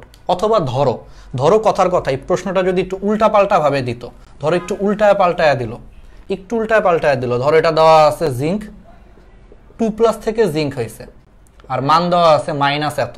আবার ধরো এটা কপার 2+ থেকে কপার হয়েছে, মান দেওয়া আছে তোমার মনে করো প্লাস এত। তখন কি হইতো বলো তো? তখন কি হইতো বুঝার চেষ্টা করো। এখন তোমরা আগে দেখবা, প্রশ্নটা আগে ভালো মতো পড়বা। তুমি প্রশ্ন পড়ে তুমি বলো আমাকে যে ভাইয়া এটা কি বিভব দেওয়া আছে। দেখো জিঙ্ক 2+ থেকে জিঙ্ক হয়েছে, তার মানে বিজারণ হয়েছে, তার মানে এটা অ্যাকচুয়ালি বিজারণ বিভব দেওয়া আছে জিঙ্কের। আবার খেয়াল করো কপার 2+ থেকে কপার হয়েছে, তার মানে এটাও বিজারণ বিভব দেওয়া আছে। তার মানে প্রশ্নে এখন দুইটার বিজারণ বিভব দেওয়া আছে। তাহলে তুমি দুইটার বিজারণ বিভবের মান তুলনা করো, একটা হচ্ছে -0.76 আর একটা হচ্ছে +0.34। তাহলে বলো এখানে কার বিজারণ বিভব বেশি? নিচেরটা বেশি, কারণ নিচেরটা প্লাস। তাহলে নিচেরটার বিজারণ বিভব বেশি, তার মানে নিচেরটা হলো তোমার বিজারিত হবে, মানে নিচেরটা হলো তার মানে ক্যাথোড হিসেবে কাজ করবে, তার মানে চোখ বন্ধ করে তো বুঝতেই পারতেছো এটা অ্যানোড হিসেবে কাজ করবে। ক্লিয়ার? তাহলে যে কোনো মান দেওয়া থাকলে তোমরা আগে বের করতে পারবা না যে কোনটা অ্যানোড হিসেবে কাজ করবে আর কোনটা ক্যাথোড হিসেবে কাজ করবে। ক্লিয়ার? বুঝতে পারছো? এটা খুব ভালো মতো দেখো, এই বেসিকটা খুবই ইম্পর্টেন্ট। তারপরে আমরা এখন অবজেক্টিভ সলভ করা শুরু করব। আবার তারপরে 10 মিনিট অবজেক্টিভ সলভ করে আমরা নার্নস্টের সমীকরণে চলে যাব। নার্নস্টের সমীকরণটা একটু পড়ায় সেখান থেকে 2-4টা অবজেক্টিভ সলভ করা আমরা তারপরে হলো তোমার কি বলে আর ভাবি যাবে কিছু মুখস্থ জিনিস। আজকে বেশিক্ষণ লাগবে না, আজকে 10টা 5-10 শেষ হয়ে যাবে। ঠিক আছে? হ্যাঁ, তাহলে দুইটাই বিজারণ বিভব দেওয়া, তুলনা করবা, যার বিজারণ বিভব বেশি সে ক্যাথোড, তাহলে অন্যটা অটোমেটিক অ্যানোড হয়ে যাবে। ওকে, তাহলে এবার এটার অ্যান্সারটা কি? আমরা তো বুঝলাম, বেসিক বুঝলাম সবাই, এখন আসো অ্যান্সারটা কি। ওকে, অ্যান্সারটা কি হবে? তাহলে বুঝতেই পারতেছো আমার মান দেওয়া ছিল এইগুলা। ওকে, তাহলে অ্যান্সারটা হবে অ্যানোডের জারণ বিভব প্লাস ক্যাথোডের বিজারণ বিভব। তাহলে দেখো আমি আবার অরিজিনাল প্রশ্নটা লিখি, তাহলে অরিজিনাল প্রশ্নে আমার জিঙ্কের জারণ বিভব দেওয়া ছিল, আবার কপারেরও ইচ্ছা করে জারণ বিভব দিছে। আর অনেক চালাক আর কি, ইচ্ছা করে জারণ বিভব দিছে তোমারে কনফিউজ করার জন্য। প্যারা নাই তো, কোনো প্যারা নাই। তুমি আগে বের করছো যে ভাইয়া এখানে জিঙ্ক অ্যানোড হবে, কপার ক্যাথোড হবে, তাহলে তুমি বুঝতেই পারতেছো এখানে অ্যানোডের কি নিতে হবে, তাহলে অ্যানোডের জারণ বিভব নিতে হবে। তাহলে ই নট অ্যানোডের হলো তোমার জারণ বিভব প্লাস ই নট ক্যাথোডের হলো তোমার বিজারণ বিভব নিতে হবে। এইটুকু তো তুমি বুঝতেই পারতেছো, ঠিক আছে? আচ্ছা, তাহলে এইটুকু বুঝছো, এখন তুমি বলো। তাহলে আশা করি এইটুকু বুঝছো। তুমি আগে দুইটারই জারণ বিভব দেওয়া আছে, দেখো প্রশ্নে দুইটার জারণ বিভব দেওয়া আছে, তুমি তুলনা করছো, তুলনা করে তুমি দেখলা যে উপরেরটার জারণ বিভবের মান বেশি, তাহলে যার জারণ বিভবের মান বেশি সে অ্যানোড, যার জারণ বিভবের মান কম সে ক্যাথোড হিসেবে কাজ করবে। বুঝলা? আর এখন সূত্র অ্যাপ্লাই করো। তাহলে সূত্র হচ্ছে অ্যানোডের জারণ বিভব প্লাস ক্যাথোডের বিজারণ বিভব। এটা তো খুব ইজি জিনিস। তাহলে অ্যানোডের জারণ বিভব, দেখো অ্যানোডটা সরাসরি জারণ বিভব দেওয়া আছে, তাহলে এটা হবে +0.76। ওকে, এবার আসো প্লাস, তোমার তো এখন লাগবে কি, ক্যাথোডের বিজারণ বিভব লাগবে, ক্যাথোডের বিজারণ বিভব লাগবে। তোমার কি ক্যাথোডের বিজারণ বিভব দেওয়া আছে? দেওয়া নাই। তো দেওয়া না থাকলে কি হয়েছে তুমি বের করে নিবা। তুমি একটু আগে পড়ে আসছো জারণ বিভব আর বিজারণ বিভবের মান সমান, শুধুমাত্র চিহ্ন বিপরীত। তাহলে এখানে ক্যাথোডের জারণ বিভব দেওয়া আছে, তুমি জাস্ট এটার চিহ্নটা চেঞ্জ করে দাও, তাহলে এটা হয়ে যাবে কি ক্যাথোডের বিজারণ বিভব। তাহলে মাইনাসটারে প্লাস করে দাও, ক্যাথোডের বিজারণ বিভব তুমি পেয়ে গেলা 0.34, ব্যাস যোগ করে দাও, তাহলে +0.34। তাহলে এখন অ্যান্সারটা হবে 1.1 ভোল্টেজ। That's the answer. এটাই হচ্ছে তোমার প্রমাণ কোষ বিভব মেডিকেল ভর্তি পরীক্ষার একটা এমসিকিউ। ইজি, বুঝলে ইজি, বুঝলে কিন্তু 5 সেকেন্ড লাগবে। জাস্ট খালি তোমাদেরকে ফার্স্টে বের করছি, আমরা তো বুঝলাম যে এখন এটার আমাদের বিজারণ বিভব লাগবে, দেওয়া আছে জারণ বিভব। তাহলে জারণ বিভব থেকে বিজারণ বিভব বের করার জন্য কি করতে হবে, খালি মাইনাসটাকে প্লাস করে দিতে হবে, ব্যাস করে দিলাম, তারপরে যোগ করে দিলাম, শেষ। 1.1 ভোল্ট। এইগুলো অবজেক্টিভে আসবে, এইচএসসির অবজেক্টিভে আসে এগুলো, ঠিক আছে? ওকে, তাহলে এখন আসো আমরা 2-4টা এরকম অবজেক্টিভ করি, তারপরে আরও কিছু বেসিক 1-2টা পড়াই, আমরা আগাইতে থাকি। হ্যাঁ, অনেকটুকু, আমি মোটামুটি 80% বেসিক শেষ করে ফেলছি, 80% শেষ। আমরা এখন কিছু অবজেক্টিভ দেখাই, বোর্ডের কিছু অবজেক্টিভ দেখাই, কারণ অনেক বেসিক পড়ছি, একটু কয়েকটা প্র্যাকটিস করি। দেখো তাহলে আমি আবার তোমাদেরকে দেখাচ্ছি হলো কোথা থেকে, তোমাদেরকে আমি আবার দেখাচ্ছি হলো হাজারি স্যারের বই থেকে, অফকোর্স। তাহলে হাজারি স্যারের বইয়ে এই তো দেখছো, এই তো একটা চমৎকার প্রশ্ন হাজারি স্যারের বইয়ের। আমার প্রশ্নটা দেখেই আমার মন ভরে গেছে। বলছে নিচের কোন তড়িৎদ্বার জারণ বিক্রিয়া বোঝায়, নিচের কোন তড়িৎদ্বার জারণ বিক্রিয়া বোঝায়। দেখো বলছে নিচের কোন তড়িৎদ্বারটা তোমার জারণ বিক্রিয়া বোঝাচ্ছে। দেখো দেখছো, এখন তুমি দেখবা যে ভাই আমি তো সবই পারতেছি, নিজে আবিষ্কার করবা নিচের কোন তড়িৎদ্বারটা জারণ বিভব বোঝায়। দেখো অপশনগুলো কি কি আছে, অপশনটা আছে হলো তোমার জিঙ্ক 2+ থেকে জিঙ্ক আছে, আরেকটা আছে হলো তোমার জিঙ্ক থেকে জিঙ্ক 2+, আরেকটা আছে হলো তোমার কি আছে কি আছে কপার 2+ থেকে কপার, আর লাস্টেরটা আছে হলো অপশনগুলো আছে তোমার হাইড্রোজেন আয়ন থেকে হাইড্রোজেন, আর এখানে কমা দিয়ে প্লাটিনাম লেখা আছে। তাহলে বলো কোনটা অ্যান্সার হবে? বলছে নিচের কোনটা জারণ বিক্রিয়া বোঝায়, নিচের কোনটা জারণ বিক্রিয়া বোঝায় দিয়ে যে 4টা অপশন দেওয়া আছে, বলো কোনটা অ্যান্সার? বুঝতেই পারতেছো ভাই এটার অ্যান্সার হবে এইটা, বাকি একটাও হবে না। দেখো বাকি একটা সব আয়ন থেকে হয়েছে, জারণ মান কমছে। দেখো এখানে জারণ মান কমছে, এখানে জারণ মান কমছে, এখানেও জারণ মান কমছে, যে হাইড্রোজেন আয়ন থেকে হাইড্রোজেন হয়েছে। তো কিছু করার নাই, তো হাইড্রোজেন আয়ন থেকে হাইড্রোজেন কেমনে হয়? ওই ইলেকট্রন গ্রহণ করেই তো হবে, তাই না? এগুলো সব বিজারণ দেওয়া আছে। তাহলে বুঝতেই পারছো খ নম্বরটা অ্যান্সার। আচ্ছা এবার আসো, এরপরেরটা বলছে যে নিচের কোনটা বিজারণ বিক্রিয়া বোঝায়, পারবা? তার মানে এগুলা পারবা, এগুলা আমাদের একটা টাইপ শেষ। পরেরটা বলছিল, ঠিক আছে ওকে, তাহলে একটা টাইপ হয়ে গেল। এর পরের টাইপটা বলছে অ্যানোড রূপী, এই যে এইবার একটা খুবই চমৎকার প্রশ্ন, অ্যানোড রূপী জিঙ্ক জিঙ্ক 2+। দেখো জিঙ্কের তোমার প্রমাণ বিজারণ বিভব দেওয়া, জারণ বিভব দেওয়া আছে। দেখো প্রশ্নটা দেখো, অ্যানোড হিসেবে আমি এটাকে ইউজ করতে চাচ্ছি, মানে আমি চাচ্ছি এটাকে অ্যানোড হিসেবে ইউজ করব। প্রশ্নে বলে দিছে যে অ্যানোড রূপী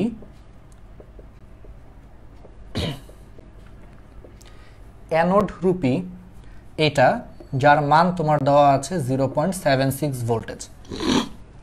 তাহলে অ্যানোড রূপী এটার সাথে নিচের কোনটাকে ক্যাথোড হিসেবে ব্যবহার করা যাবে? বলে দিছে যে অ্যানোড রূপী জিঙ্ক, যেখানে মানটা বলা আছে অ্যানোড রূপী জিঙ্ক, এটার সাথে নিচের কোনটাকে হলো তোমার ক্যাথোড হিসেবে ব্যবহার করা যাবে। এর সাথে কোনটাকে ক্যাথোড হিসেবে ব্যবহার করা যাবে? আমি কিন্তু একটু শর্টকাট লিখতেছি, হ্যাঁ, তোমরা একটু বুঝে নিও যে এটাকে অ্যানোড হিসেবে ইউজ করব, মান দেওয়া আছে, বলছে এর সাথে কাকে ক্যাথোড হিসেবে ব্যবহার করা যাবে। অপশনগুলো দেখো, অপশনগুলো বলছে কত, বলছে E0 কোবাল্ট থেকে কোবাল্ট 2+, মান দেওয়া আছে তোমার +0.28। খতে বলছে তুমি দেখো ক্যালসিয়াম থেকে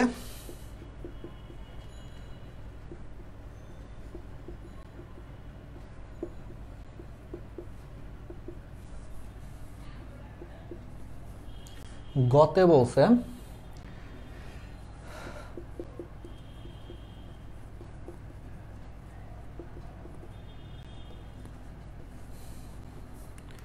আর ঘতে বলছে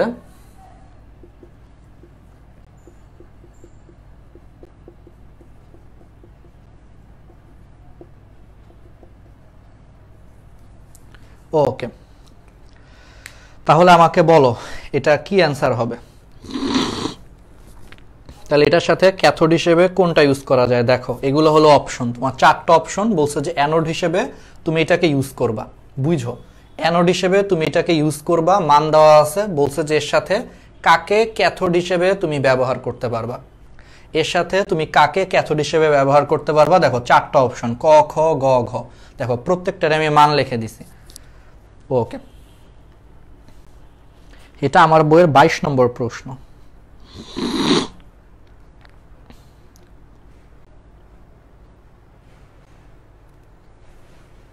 সবাই বলতেছো 1 নম্বরটা।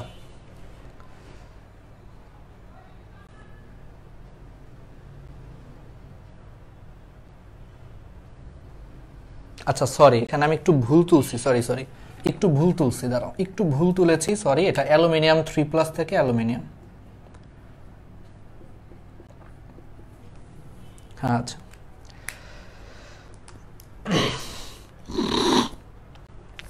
একটু ভুল তুলেছি আর কি এটা, এটা একটু আমরা হলো ভুল তুলেছি আর কি। অ্যালুমিনিয়াম থেকে অ্যালুমিনিয়াম, 3+ থেকে অ্যালুমিনিয়াম।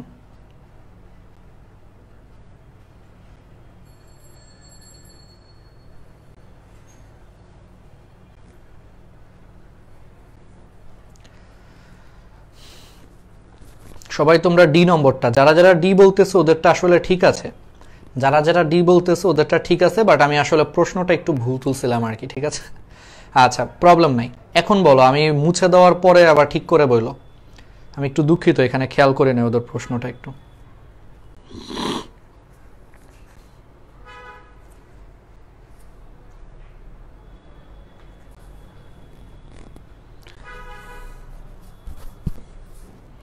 তোমাদেরকে আরো কিছু বেসিক টেসিক বুঝায়া তারপর আধা ঘন্টাই লাগবে হাইস্ট।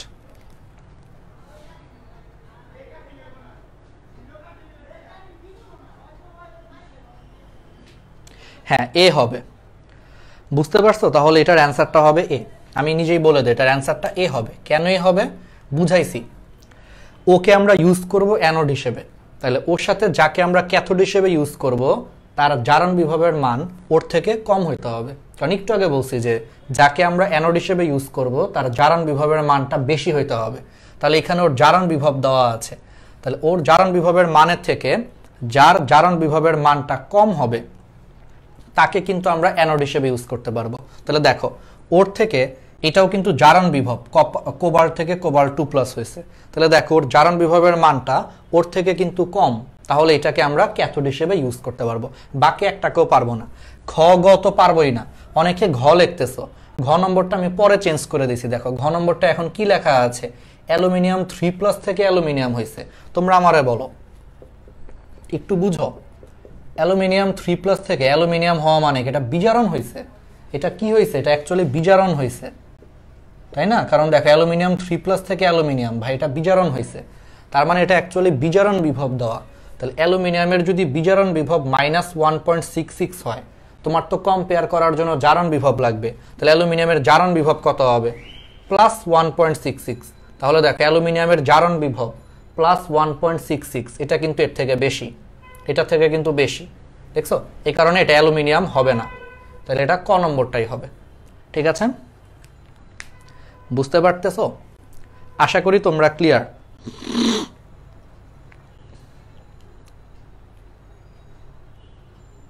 আমাকে ক্যাথোড লাগবে, ক্যাথোড লাগবে। ওকে, বুঝতে পারছো? কারণ এটা আমরা অ্যানোড হিসেবে ইউজ করব বলছে। তাহলে কোনটা ক্যাথোড? তাহলে এটা যদি অ্যানোড হয় তাহলে এটার জারণ বিভব বেশি, আর অন্য সবগুলোর জারণ বিভব কম হইতে হবে। প্রশ্নে কিন্তু এটা বিজারণ বিভব দেওয়া, একটু খেয়াল করো। 3+ থেকে অ্যালুমিনিয়াম হয়েছে, তার মানে এটা বিজারণ বিভব দেওয়া। তাহলে তুমি যখন এটার জারণ বিভব বের করবা, দেখো 1.66 হয়ে যাচ্ছে, যেটা কিন্তু অনেক বেশি। তার মানে এটা কিন্তু ক্যাথোড হিসেবে ইউজ করতে পারবা না। তাহলে অ্যান্সার হচ্ছে ক নম্বরটা। আচ্ছা, অনেকে বলতেছে ঘ নম্বরটা হলো হবে না কেন? ওই যে আমি বলে দিচ্ছি ব্যাখ্যা। ওকে, তাহলে এগুলো আশা করি তোমরা পারবে। ঠিক আছে, তাহলে আমরা এই জিনিসগুলো পারবো।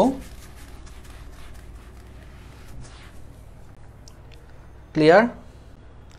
ওকে, এটা আশা করি বুঝতে পারছো। দেখছো, তোমাদের কিন্তু একটা চালাকি করা হয়েছে, ওটা বিজারণ বিভব দেওয়া ছিল, এই জন্য একটু সমস্যা হয়ে গেছে। ওটা জারণ বিভব করতে গেলে, হ্যাঁ, ওটা যদি তোমরা জারণ বিভব করো, দেখো জারণ বিভব করলে ওটার মান বেশি আসে। তাহলে বেশি জারণ বিভব যার, তাকে তুমি কখনো ক্যাথোড হিসেবে ইউজ করতে পারবা না তো। তাহলে অবশ্যই এটা কম হইতে হবে। ওকে, তাহলে এগুলো আমরা পারবো। এবার আসো আমরা ঢাকা বোর্ডের একটা প্রশ্ন। এটা হলো ঢাকা বোর্ড 2016 আমাদের ব্যাচের একটা প্রশ্ন। দেখো দেখো এটা দেওয়া আছে,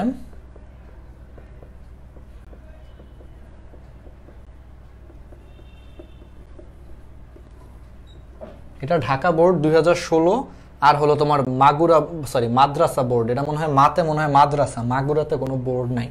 মাদ্রাসা বোর্ড 19-এ আসছে। ওকে, প্যারা নাই।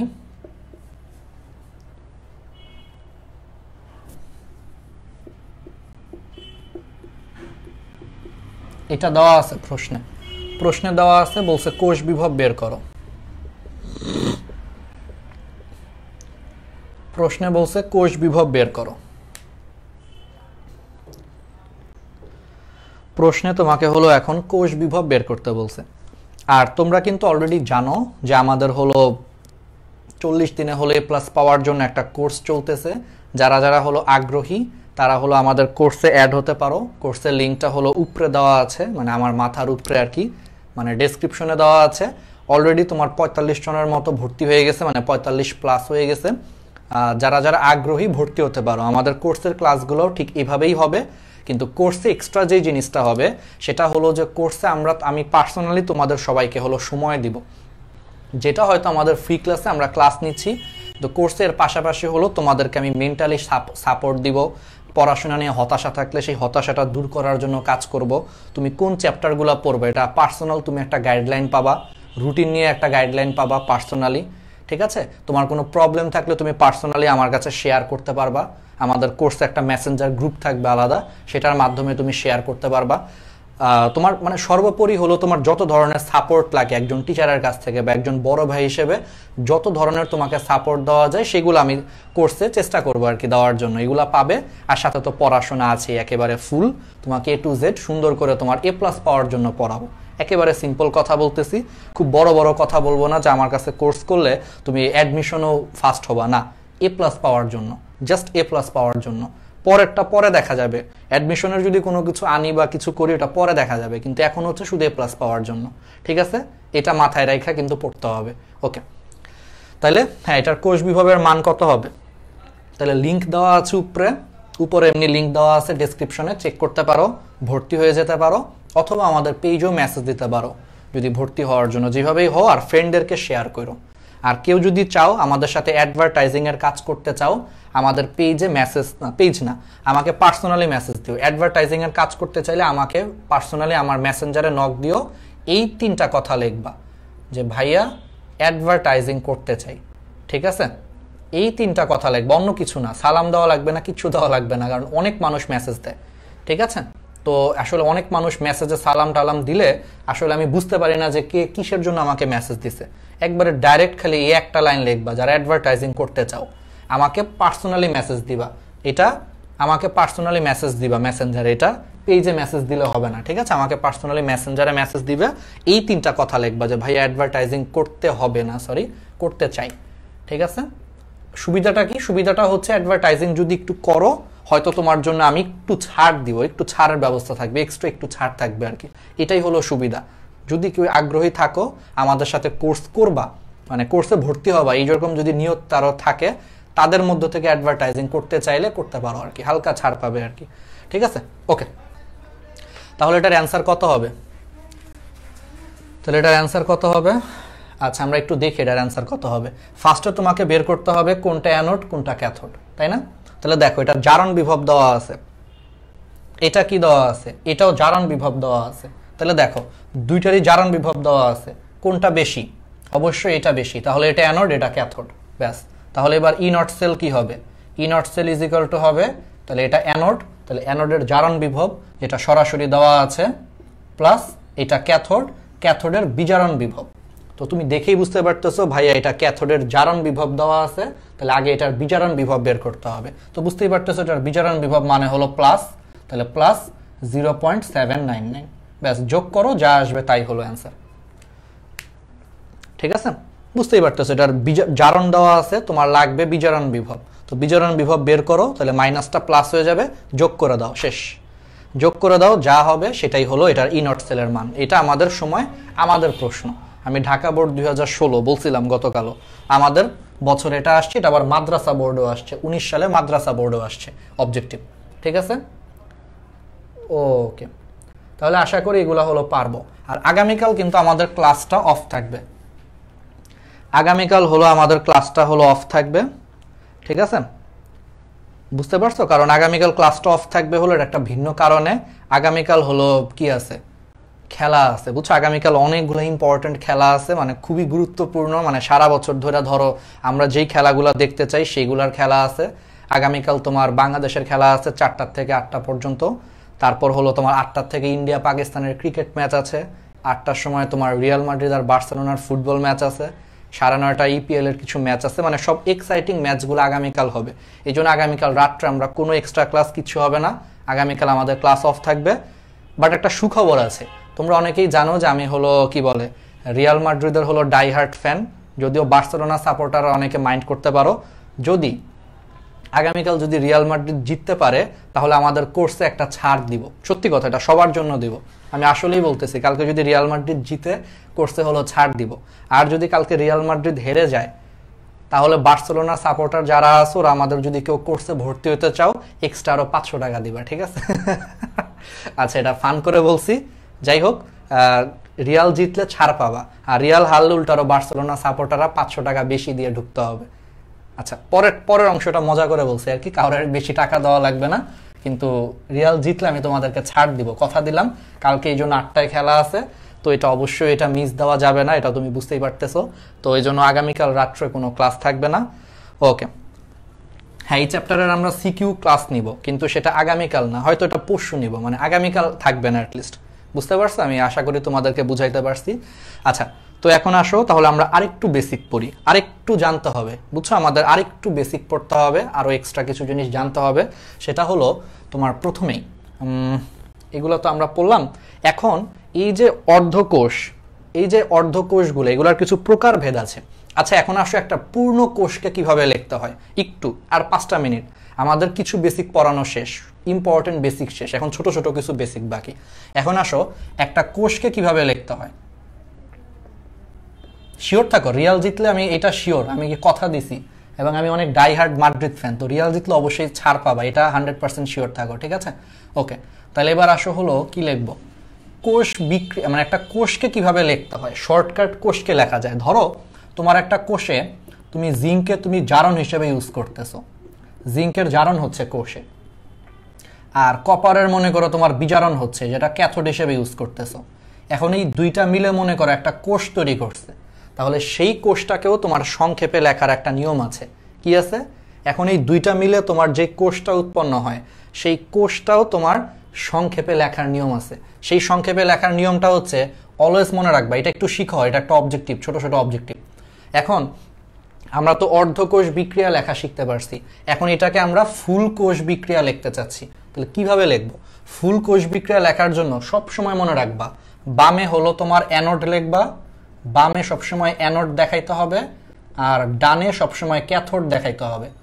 দেখো তাহলে বামে অ্যানোড আর ডানে সবসময় ক্যাথোড, আর মাঝখানে একটা দাগ দিবা যদি প্রত্যক্ষ সংযোগ হয়, মাঝখানে একটা খাড়া দাগ দিবা। আমি বুঝাই, ধরো তোমার জিঙ্ক এবং কপার মিলে একটা কোষ তৈরি করছো, তাহলে তুমি বুঝতেই পারতেছো এখানে জিঙ্ক দণ্ডটা তোমার অ্যানোড হিসেবে কাজ করবে সারা জীবন, আর কপারটা তোমার বুঝতেই পারতেছো সারা জীবন হলো এটা ক্যাথোড হিসেবে কাজ করবে। এখন এই দুইটা মিলে মনে করো হলো একটা কোষ উৎপন্ন করেছে, তাহলে দুইটা মিলে যদি একটা কোষ উৎপন্ন করে, তাহলে সেটা আমরা কিভাবে লিখবো? সবসময় মনে রাখবা, বামে লিখবো অ্যানোডের বিক্রিয়া, ডানে লিখবো ক্যাথোডের বিক্রিয়া, আর মাঝখানে একটা খাড়া দাগ দিব, যেমন আমি লিখে দেখাই। তাহলে এই দুইটা মিলে যে কোষটা উৎপন্ন করেছে, এটাকে আমরা সংক্ষেপে এভাবে লিখতে পারি। দেখো বামে অ্যানোড, অ্যানোডে কি হয় বলো তো? জারণ হয়, তাহলে বামে লিখবা হলো অ্যানোডের জারণ বিক্রিয়া, মানে জিঙ্কের জারণ বিক্রিয়া, মাঝখানে একটা খাড়া দাগ দিবা। ডানে কি লিখবা? ক্যাথোড লিখবা, ক্যাথোডের কি হয়? বিজারণ হয়, তাহলে ডানে হলো তুমি ক্যাথোডের বিজারণ অর্ধকোষ বিক্রিয়া লিখবা। ক্লিয়ার? তাহলে এই যে যেটা লেখলা, এই পুরাটাই হবে তোমার টোটাল কোষ বিক্রিয়া সংক্ষেপে। তাহলে বুঝতে পারছো? তাহলে টোটাল কোষ বিক্রিয়া সংক্ষেপে কিভাবে লেখে? বামে লিখবে অ্যানোডের বিক্রিয়া, ডানে লিখবা ক্যাথোডের বিক্রিয়া, যেটা আগেও শিখছো, আর খালি মাঝখানে একটা খাড়া দাগ দিয়ে দিবা, ব্যাস। তাহলে এটাই হবে তোমার টোটাল কোষ বিক্রিয়া। আর অবশ্যই খেয়াল রাখবা, অ্যানোডেরটা লেখার সময় জারণ বিক্রিয়া, ক্যাথোডেরটা কিন্তু বিজারণ বিক্রিয়া। মনে আছে তো আশা করি। আর মাঝখানে একটা খাড়া দাগ দিবা, ব্যাস তোমার হলো কোষ লেখা শেষ। এটা হচ্ছে যদি কোষগুলা সরাসরি কানেক্টেড থাকে, ডিরেক্ট সংযোগ থাকে বা প্রত্যক্ষ সংযোগ থাকে। একটু বেসিক, 5 মিনিট আমরা এখন একটু বেসিক পড়াবো। ডিরেক্ট বা প্রত্যক্ষ সংযোগ থাকলে এইভাবে কোষকে লিখতে হয়, এইভাবে লিখতে হয়, ঠিক আছে? এইভাবে মনে করো যে তোমার বামে অ্যানোড, ডানে ক্যাথোড। আচ্ছা ঠিক আছে, তাহলে এইভাবে তোমরা লিখবা, মাঝখানে একটা খাড়া দাগ দিবা। ওকে, তাহলে এবার আসো, এখন এটা কখন লিখবা? যখন তোমার হলো ডিরেক্ট বা প্রত্যক্ষ সংযোগ থাকবে, মানে সরাসরি যখন কানেক্টেড থাকবে, তখন এইভাবে লিখবা। এখন আসো, এখন ধরো তুমি ধরে নাও, হ্যাঁ, এখন তুমি ধরে নাও মাঝখানে লবণ সেতু আছে। কি আছে? মাঝখানে লবণ সেতু আছে। তাহলে একটা নতুন জিনিস শিখলা, লবণ সেতু জিনিসটা কি? লবণ সেতু হচ্ছে মানে মাঝে মাঝে একটা ব্যাটারিকে তোমার তারের মাধ্যমে যুক্ত না করে একটা ইউ আকৃতির একটা কাঁচ নল দিয়ে যুক্ত করে। আমি একটু ছবি আঁকি, লবণ সেতু থেকে অবজেক্টিভ আসে 2-3টা। ধরো এটা হলো তোমার অ্যানোডের পাত্র, অ্যানোড মনে করো এই পাত্রে আছে, এটা অ্যানোড। এটা মনে করো তোমার ক্যাথোডের পাত্র, এই পাত্রে আছে। মাঝে মাঝে ওদেরকে তার দিয়ে যুক্ত না করে দুইটা পাত্রকে তার দিয়ে যুক্ত না করে এই দুইটা পাত্রের ভিতরে একটা ইউ আকৃতির একটা কাঁচ নল ডুবানো হয়। অন্য কালি দিয়ে আঁকি, তোমাদের দেখতে সুবিধা হবে। মাঝে মাঝে এগুলাকে তার দিয়ে যুক্ত না করে এই দুইটা কোষ, অর্ধকোষের মাঝখানে ইউ আকৃতির একটা কাঁচ নল ডুবানো হয়। এই ইউ আকৃতির এই কাঁচ নলটাকে তোমার বলা হয় লবণ সেতু, বা ইংলিশে বলা হয় সল্ট ব্রিজ। ঠিক আছে, সল্ট ব্রিজ বা লবণ সেতু। এখন এই সল্ট ব্রিজে কি কি লবণ ইউজ করা হয় এটা অবজেক্টিভে আসতে পারে। তাহলে লবণ সেতু জিনিসটা কি, যে মাঝে মাঝে তোমার তড়িৎ রাসায়নিক কোষে বা কোনো একটা গ্যালভানিক কোষে দুইটা অর্ধকোষের মাঝখানে একটা ইউ আকৃতির একটা কাঁচ নল ডুবানো থাকে, সেই কাঁচ নলের মাধ্যমেই দুইটাকে কানেক্ট করা হয়, এটাকে তোমার বলা হয় লবণ সেতু। এই লবণ সেতুর ভিতরে তোমার লবণ থাকে।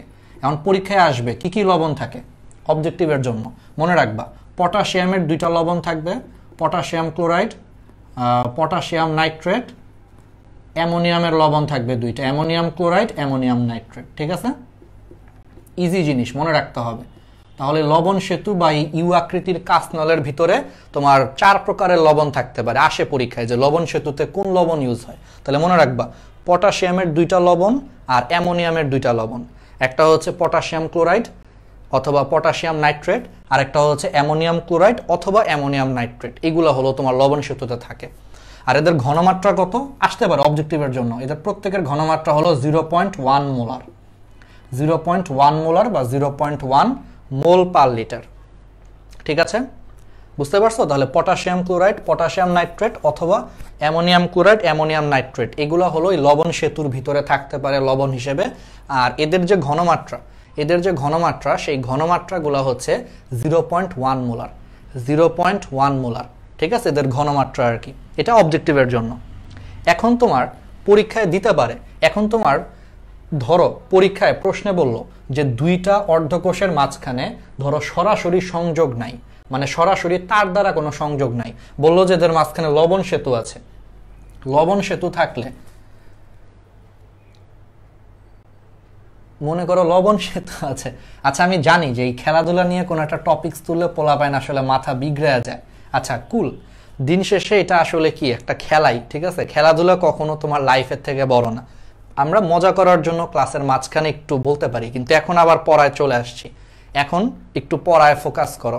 ঠিক আছে, খেলাধুলা নিয়ে এখন আর কমেন্ট করো না, এগুলো একটু বোঝার চেষ্টা করো, পরীক্ষায় আসবে। ঠিক আছে, অন্য সময় যদি আমরা আড্ডা দিতাম একটা কথা ছিল, এখন আবার চলে আসছি।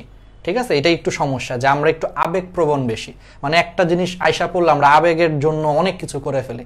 এখন একটু বাস্তববাদী হইতে হবে। খেলাধুলার কথা বলছি, 1 মিনিট হাসছো, 2 মিনিট একটু মজা নিছো, শেষ। এখন আবার সিরিয়াস হইতে হবে, বুঝছো, এটাই নিয়ম। আচ্ছা এখন ধরো যদি সরাসরি সংযোগ না দিয়ে যদি লবণ সেতু দিয়ে দুইটা মানে অর্ধকোষের মধ্যে সংযোগ দেওয়া হয়, তখন কোষ বিক্রিয়া লেখার নিয়ম হচ্ছে সবই ঠিক আছে, বামে অ্যানোড ডানে ক্যাথোড সবই ঠিক আছে, তখন খালি মাঝখানে 2টা খাড়া দাগ দিবা। ক্লিয়ার? তার মানে সিম্পল হিসাব, যদি লবণ সেতু থাকে তাহলে কোষ বিক্রিয়া লেখার সময় মাঝখানে 2টা দাগ দিবা। যদি লবণ সেতু না থাকে, সরাসরি যদি তার দিয়ে যুক্ত থাকে, তখন মাঝখানে 1টা দাগ দিবা। ঠিক আছে, তার মানে লবণ সেতু থাকলে 2টা দাগ, লবণ সেতু না থাকলে মানে ডিরেক্ট কানেকশন থাকলে 1টা দাগ, শেষ। আর লবণ সেতুতে কি থাকে আশা করি বুঝতে পারছো, এইটুকুই খালি বেসিক। তাহলে লবণ সেতু থাকলে কয়টা দাগ দিবা? 2টা খাড়া দাগ দিবা, না থাকলে 1টা দাগ দিবা, শেষ। আচ্ছা এইটুকু একটু পড়ায় ফেললাম, লবণ সেতু পড়ায় ফেলছি। এবং লবণ সেতু কি ধরনের সংযোগ স্থাপন করে একটু পরীক্ষা আসতে পারে। লবণ সেতু হচ্ছে পরোক্ষ সংযোগ স্থাপন করে, ইনডিরেক্ট বা পরোক্ষ সংযোগ। বুঝতেই পারতেছো, কারণ এখানে কোনো তার ইউজ হয় না, তো তার ছাড়া কোনো সংযোগটারে আমরা কি বলবো? পরোক্ষ সংযোগ। তাহলে পরোক্ষ বা ইনডিরেক্ট সংযোগ স্থাপিত হয় লবণ সেতুর মাধ্যমে। ওকে, তাহলে এগুলো আমরা পারবো। এখন আসো, এরপরে আরেকটু কিছু বেসিক আসতে পারে। তোমাদের কোষ বিক্রিয়া লেখানোর নিয়ম শিখাইলাম, সবকিছু শিখাইলাম। এখন আসো তড়িৎদ্বার নিয়ে 5 মিনিট একটু বক বক করবো, শুনতেই হবে। 5 মিনিট বক বক করলে তুমি এখান থেকে অনেক কিছু হলো তুমি শিখতে পারবা। দেন আমরা হলো আমাদের আজকের চ্যাপ্টারটার বেসিক সব শেষ হয়ে যাবে, তারপরে কিছু মুখস্থ জিনিস আছে। আর 5টা মিনিট একটু বুঝো, একটু বুঝার জিনিস আছে, তারপরে সব হলো মুখস্থ কিছু জিনিস আর কি। ঠিক আছে, ওকে। সেই 5টা মিনিট কি কি বলবো? এখন আসো তড়িৎদ্বার। এখন আসো তড়িৎদ্বারের প্রকারভেদ। তড়িৎদ্বারকে আমরা দুই ভাগে ভাগ করতে পারি। কয় ভাগে ভাগ করতে পারি? দুই ভাগে ভাগ করতে পারি। একটা ভাগ হচ্ছে তোমার তড়িৎদ্বারটা কি তোমার প্রাইমারি নাকি সেকেন্ডারি, একটা ভাগ হচ্ছে তোমার তড়িৎদ্বারটা কি তোমার প্রাইমারি নাকি সেকেন্ডারি, তার উপর ভিত্তি করে আমরা তড়িৎদ্বারকে দুই ভাগে ভাগ করতে পারি। তড়িৎদ্বার মানে কি? অ্যানোড এবং ক্যাথোড। তাহলে দুই ভাগে ভাগ করতে পারি, এটা কি প্রাইমারি নাকি সেকেন্ডারি। যদি সেটা প্রাইমারি হয়, প্রাইমারি বা এটাকে বাংলায় বলা হয় মুখ্য তড়িৎদ্বার, মানে তড়িৎদ্বার তো বুঝতেছই দণ্ডগুলা, অ্যানোড একটা তড়িৎদ্বার, ক্যাথোড আর একটা তড়িৎদ্বার, ঠিক আছে। তাহলে তড়িৎদ্বারকে ফার্স্টে আমরা দুই ভাগে ভাগ করতে পারি, যেটা কি প্রাইমারি নাকি সেকেন্ডারি। তাহলে প্রাইমারি তড়িৎদ্বার আছে, সেকেন্ডারি তড়িৎদ্বার আছে, এগুলা কাজে লাগবে। সেকেন্ডারি বা এটাকে আমরা বলি হলো তোমার গৌণ তড়িৎদ্বার। তো এটার এক্সাম্পলগুলো পরীক্ষায় খুবই ইম্পর্টেন্ট। এই প্রাইমারি বা মুখ্য তড়িৎদ্বারের এক্সাম্পল আসে, সেটা মনে রাখবা। সেটা হলো প্রমাণ হাইড্রোজেন তড়িৎদ্বার। প্রমাণ হাইড্রোজেন তড়িৎদ্বার এটা হলো তোমার প্রাইমারি বা মুখ্য তড়িৎদ্বার, খুবই ইম্পর্টেন্ট একটা অবজেক্টিভ, 5 স্টার। এটার এক্সাম্পলটা পরীক্ষায় অনেক আসে, এইচএসসিতে আসতে পারে যে প্রমাণ হাইড্রোজেন তড়িৎদ্বার কি ধরনের তড়িৎদ্বার? প্রাইমারি বা মুখ্য নির্দেশক তড়িৎদ্বার। আর সেকেন্ডারি বা গৌণ নির্দেশক তড়িৎদ্বার এর একটা খুবই ফেমাস এক্সাম্পল আছে, একটু মনে রাখবে, ক্যালোমেল তড়িৎদ্বার। ক্যালোমেল তড়িৎদ্বার, ক্যালোমেল এগুলো আসে অবজেক্টিভে। ক্যালোমেল তড়িৎদ্বার, এটা সংকেত আছে। ক্যালোমেল কি? এটা হচ্ছে মার্কিউরাস ক্লোরাইডের একটা যৌগ, এই যে সংকেতটা হচ্ছে Hg2Cl2, খুবই ইম্পর্টেন্ট। তাহলে যদি পরীক্ষায় প্রশ্ন আসে যে প্রমাণ হাইড্রোজেন তড়িৎদ্বার কি ধরনের তড়িৎদ্বার? প্রাইমারি বা মুখ্য তড়িৎদ্বার। আর ক্যালোমেল তড়িৎদ্বার বা Hg2Cl2 কি ধরনের তড়িৎদ্বার? সেকেন্ডারি বা গৌণ তড়িৎদ্বার। মনে থাকবে। তাহলে সেকেন্ডারি বা গৌণ তড়িৎদ্বারের এক্সাম্পল হচ্ছে ক্যালোমেল তড়িৎদ্বার, যার সংকেতটা হলো Hg2Cl2। ওকে, আচ্ছা, তাহলে এইটুকু আমরা ক্লিয়ার করে ফেলছি, ঠিক আছে। তাহলে আমরা ক্যালোমেল তড়িৎদ্বারের সংকেত জানলাম, এটা হলো সেকেন্ডারি তড়িৎদ্বার। আর প্রাইমারি বা মুখ্য নির্দেশক তড়িৎদ্বার হচ্ছে প্রমাণ হাইড্রোজেন তড়িৎদ্বার। এখন আরেকটা এক্সট্রা জিনিস জানতে হবে, সেই এক্সট্রা জিনিসটা হচ্ছে প্রমাণ হাইড্রোজেন তড়িৎদ্বারের জারণ বিভব বা বিজারণ বিভব দুইটার মানই হলো তোমার শূন্য। প্রমাণ হাইড্রোজেন তড়িৎদ্বারের জারণ বিভব বা বিজারণ বিভব দুইটার মানই শূন্য। কারণ তুমি বুঝতেই পারতেছো, শূন্যরে তুমি +0 বলো বা -0 বলো, এটা সবসময় শূন্যই হয়। তাহলে এটা মনে রাখবা যে প্রমাণ হাইড্রোজেন তড়িৎদ্বারের জারণ বিভব এবং বিজারণ বিভব দুইটার মানই হলো তোমার শূন্য ভোল্টেজ। খুবই ইম্পর্টেন্ট, অবজেক্টিভে আসে। আচ্ছা, এখন কিছু শর্ত আছে। এখন আসো কিছু শর্ত আছে। এখন কিছু শর্ত আছে যে প্রমাণ হাইড্রোজেন তড়িৎদ্বারের জারণ বিভব এবং বিজারণ বিভব দুইটার মানই শূন্য, ঠিক আছে। কিন্তু কখন আমরা প্রমাণ হাইড্রোজেন তড়িৎদ্বার বলবো? প্রমাণ হাইড্রোজেন তড়িৎদ্বারের এখন দুইটা শর্ত আছে। ফার্স্ট কথা হচ্ছে এখানে হাইড্রোজেন গ্যাস থাকতে হবে, সেই গ্যাসের চাপ হবে হলো 1 atm চাপ। তাহলে একটু লিখে রাখো যে 25 ডিগ্রি সেলসিয়াস তাপমাত্রায়, এখন আমরা লিখতেছি হলো প্রমাণ হাইড্রোজেন তড়িৎদ্বারের শর্ত, মানে এটা হওয়ার কিছু শর্ত আছে, অবজেক্টিভে আসে। শর্তটা হলো 25 ডিগ্রি সেলসিয়াস তাপমাত্রায় 1 atm চাপে সেখানে বিশুদ্ধ হাইড্রোজেন সরবরাহ করতে হবে, আর সেখানে হাইড্রোজেনের একটা আয়ন থাকতে হবে। এগুলো একটু মুখস্থ জিনিস, বুঝছো, একটু বুঝার জিনিস কম, একটু মনে রাখতে হবে। এবং সেখানে হাইড্রোজেনের একটা বিশুদ্ধ আয়ন থাকতে হবে, যে আয়নের ঘনমাত্রা হইতে হবে 1 মোলার। লিখে রাখো যে প্রমাণ হাইড্রোজেন তড়িৎদ্বার হওয়ার শর্তটা কি? প্রমাণ হাইড্রোজেন তড়িৎদ্বার হওয়ার শর্তটা কি? শর্তটা হচ্ছে 25 ডিগ্রি সেলসিয়াস তাপমাত্রায় 1 atm চাপে বিশুদ্ধ হাইড্রোজেন গ্যাস চালনা করতে হবে, আর সেখানে একটা হাইড্রোজেন আয়ন থাকবে বা হাইড্রোজেনের একটা দ্রবণ থাকবে, সেই দ্রবণটার ঘনমাত্রা হবে 1 মোলার। যদি হয় তাহলে সেই তড়িৎদ্বারটাকে বলা হবে প্রমাণ হাইড্রোজেন তড়িৎদ্বার, ঠিক আছে। তাহলে কখন আমরা প্রমাণ হাইড্রোজেন তড়িৎদ্বার বলবো?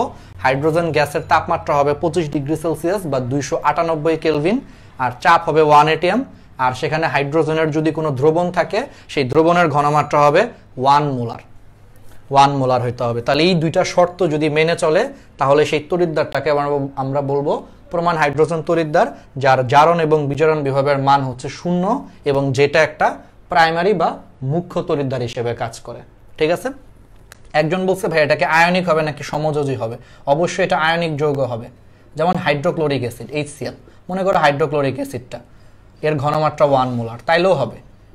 কারণ আমরা জানি যে হাইড্রোক্লোরিক অ্যাসিডের যে জলীয় দ্রবণ, সেই জলীয় দ্রবণে এটা H+ আয়ন আকারে থাকে, ঠিক আছে। তাহলে এটা একটা ক্লাসিফিকেশন। আরেকটা ক্লাসিফিকেশন আছে, ঠিক আছে, আরেকটা ক্লাসিফিকেশন আছে, আমি তো বলছি আর 5টা মিনিট, 5 মিনিটের মনে হয় 3-4 মিনিট গেছে, আর 1 মিনিটের একটা ক্লাসিফিকেশন আছে। তাহলে এইটুকু বুঝছো? ক্লিয়ার? তাহলে এটা হচ্ছে প্রাইমারি নাকি সেকেন্ডারি, তার উপর ভিত্তি করে হলো ক্লাসিফিকেশন। প্রাইমারি নাকি সেকেন্ডারি, তার উপর ভিত্তি করে হলো তোমার ক্লাসিফিকেশন এটা। আর আরেকটা হচ্ছে মানে তড়িৎদ্বারের ভৌত অবস্থা। তড়িৎদ্বারের ভৌত অবস্থা কিরকম তার উপর ভিত্তি করে কিছু ক্লাসিফিকেশন আছে। মানে তড়িৎদ্বারটার তোমার ভৌত অবস্থা কিরকম তার উপর ভিত্তি করে হলো তোমার কিছু ক্লাসিফিকেশন আছে। তড়িৎদ্বারের ভৌত অবস্থা মানে এটা কি তরল নাকি গ্যাস নাকি কি হাবিজাবি, তার উপর ভিত্তি করে হলো তোমার তড়িৎদ্বারটাকে আবার 5 ভাগে ভাগ করা হয়। ভৌত অবস্থার উপর ভিত্তি করে তড়িৎদ্বারকে আমরা 5টা ভাগে ভাগ করতে পারি। কি কি ভাগ? 1 নম্বরটা হলো ধাতু ধাতবায়ন অর্ধকোষ। আমি খালি বলে যাই, 1 নম্বরটা হলো ধাতু ও ধাতব আয়ন অর্ধকোষ। একটু দেখো, এগুলো ইজি জিনিস, জাস্ট খালি নামের সাথে মিলায় মিলায় পড়ব। ধাতু ও ধাতবায়ন অর্ধকোষ অবজেক্টিভে আসে, এগুলা প্রচুর অবজেক্টিভে আসে। ধাতু ধাতবায়ন অর্ধকোষ এগুলা হচ্ছে একটা পাত্র আছে, সেই পাত্রের মধ্যে মনে করো যে যেমন ওই যে একটু আগে জিঙ্কের যেই দেখো জিঙ্ক দণ্ড, জিঙ্ক দণ্ডটা কিসের মধ্যে ডুবানো আছে? দেখো জিঙ্ক আয়নের মধ্যে ডুবানো আছে, তাই না? একটু আগে তো আমরা পড়ছিলাম যে জিঙ্ক দণ্ডটা দেখো ওই ধাতুরই আয়নের মধ্যে যদি ডুবানো থাকে এই ধরনের,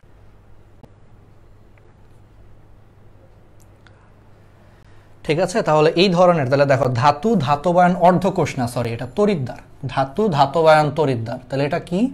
যে কোনো একটা ধাতু যদি ওই ধাতুরই কোনো একটা আয়নের দ্রবণে ডুবানো থাকে তাহলে সেটা হচ্ছে ধাতু ধাতবায়ন তড়িৎদ্বার। যেমন জিঙ্ক, জিঙ্কেরই আয়নের ডুবানো আছে, তাহলে এটা হচ্ছে ধাতু ধাতবায়ন তড়িৎদ্বার। কেমনে লিখতে হয়? এটাকে লেখার নিয়ম হচ্ছে ওই যে জিঙ্ক স্ল্যাশ দিয়ে তুমি জিঙ্ক 2+ লিখবা এটা, অথবা তুমি এটাও লিখতে পারো যে জিঙ্ক 2+ স্ল্যাশ দিয়ে তোমার জিঙ্ক, যে কোনো একটা লিখলেই হবে। তাহলে এটা বোঝাচ্ছে যে ধাতু ধাতবায়ন তড়িৎদ্বার। এবার আসো, আরেকটা তড়িৎদ্বার হতে পারে ধাতু ও ধাতুর অদ্রবণীয় লবণের তড়িৎদ্বার। ধাতু ও ধাতুর অদ্রবণীয় লবণের তড়িৎদ্বার। একটু দেখো ধাতু ও ধাতুর, এগুলো বইও আছে, একটু বইটাও পড়বা, ঠিক আছে? এই প্রকারভেদটা বইও আছে, আমার ক্লাসটা করো, আবার একটু বইটাও পড়ো যদি কোনো কিছু না বুঝো। এগুলো অত কঠিন না, একবার বইটা পড়লেও পারবা। ধাতু ও ধাতুর অদ্রবণীয় লবণ তড়িৎদ্বার, একটু বুঝো। অদ্রবণীয় লবণ তড়িৎদ্বার এটা আসলে কি বোঝায়? এটা আসলে বোঝায় যে আমি ফার্স্টে একটা ধাতু নিছি, মনে করো মার্কারি, মার্কারি একটা ধাতু, সেই মার্কারিটা ধরো ক্যালোমেল তড়িৎদ্বারে ডুবানো আছে। মানে মার্কারিটা ধরো তোমার এই যে ক্যালোমেল, ক্যালোমেল কিন্তু মার্কারির একটা লবণ, Hg2Cl2, এটা কিন্তু একটা লবণ। তো Hg2Cl2 এটার মধ্যে যদি পারদ ডুবানো থাকে, পারদ হচ্ছে ধাতু, তাহলে ধাতু তার একটা অদ্রবণীয় লবণের দ্রবণে ডুবানো আছে, কারণ এই ক্যালোমেলটা হলো তোমার এই যে অদ্রবণীয় লবণ। তাহলে দেখো ধাতুটা ধাতুরই একটা অদ্রবণীয় লবণের দ্রবণে ডুবানো আছে, এবং সেই অদ্রবণীয় লবণে কি আছে বলতো? ক্যাটায়ন হিসেবে কি, অ্যানায়ন হিসেবে কি আছে? ক্লোরিন আছে। এই ক্লোরিনেরই যদি অন্য কোনো আরেকটা যৌগ থাকে সাথে, তাহলেই সেটা হয়ে যাবে হলো ধাতু ধাতুর অদ্রবণীয় লবণের তড়িৎদ্বার। মানে ব্যাপারটা হচ্ছে ক্যালোমেল জিনিসটা হলো অদ্রবণীয় লবণ, সেইখানে তোমার ধাতু ডুবানো আছে অদ্রবণীয়। আবার এই লবণটার আবার যেটা অ্যানায়ন, এই লবণটার অ্যানায়ন কোনটা? ক্লোরিন। সেই ক্লোরিনের যদি আরেকটা দ্রবণ যদি সেখানে থাকে, তাহলে এই পুরো স্ট্রাকচারটাকে বলা হবে ধাতু ও ধাতুর অদ্রবণীয় লবণ তড়িৎদ্বার। মানে সহজ কথা হচ্ছে ধাতুটা মনে করো সেই ধাতুর অদ্রবণীয় লবণে ডুবানো থাকবে, আবার সেই অদ্রবণীয় লবণের যেটা অ্যানায়ন, সেই অ্যানায়ন বিশিষ্ট একটা আয়নও সেখানে থাকবে। তাইলে এটা হবে ধাতু ও ধাতুর অদ্রবণীয় লবণ তড়িৎদ্বার। ঠিক আছে? আশা করি এটা বুঝতে পারতেছো। মানে এটা এক্সাম্পল গুলা, খালি এখান থেকে এক্সাম্পল আসে। মেডিকেল বলো, এইচএসসি বলো, দেখবা যে ক্যালোমেল তড়িৎদ্বার এটা কি ধরনের তড়িৎদ্বার? সেকেন্ডারি তড়িৎদ্বার। আর যদি সেকেন্ডারি তড়িৎদ্বার অপশনে না থাকে, তুমি লিখবা যে ধাতু ও ধাতুর অদ্রবণীয় লবণের তড়িৎদ্বার। ঠিক আছে? ওকে, এগুলা জাস্ট আমি দ্রুত যাচ্ছি কারণ এগুলো একবার বই পড়লেও পারবা, বইও আছে, বইটাও একটু দেখবা। ঠিক আছে? এগুলা ইজি জিনিস। এবার আসো গ্যাস তড়িৎদ্বার। এই গ্যাস তড়িৎদ্বারটা খুব সহজেই বুঝবা। গ্যাস তড়িৎদ্বার হলো এখানে একটা গ্যাস থাকবে, বুঝতেই পারতেছো এটা একটা গ্যাস থাকবে। গ্যাস তড়িৎদ্বারটা কি, এখানে মনে করো তোমার প্লাটিনাম থাকবে, প্লাটিনাম অথবা স্বর্ণ থাকতে পারে। আমি মনে রাখতাম সবসময় ভাবে যে গ্যাস তড়িৎদ্বারে সবসময় দামি ধাতু ইউজ করা হয়। কি ইউজ করা হয়? গ্যাস তড়িৎদ্বারে সবসময় তোমার দামি ধাতু ইউজ করা হয়। প্লাটিনাম কিন্তু অনেক দামি, তারপরে কিন্তু গোল্ডও তো অনেক দামি, স্বর্ণ। তাহলে প্লাটিনাম অথবা স্বর্ণ, এটার একটা দণ্ডে, এই দণ্ডের গায়ে হলো তোমার ধরো হাইড্রোজেন গ্যাস চালনা করা হলো, হাইড্রোজেন থাকবে এবং এখানে হাইড্রোজেনের একটা আয়ন থাকবে।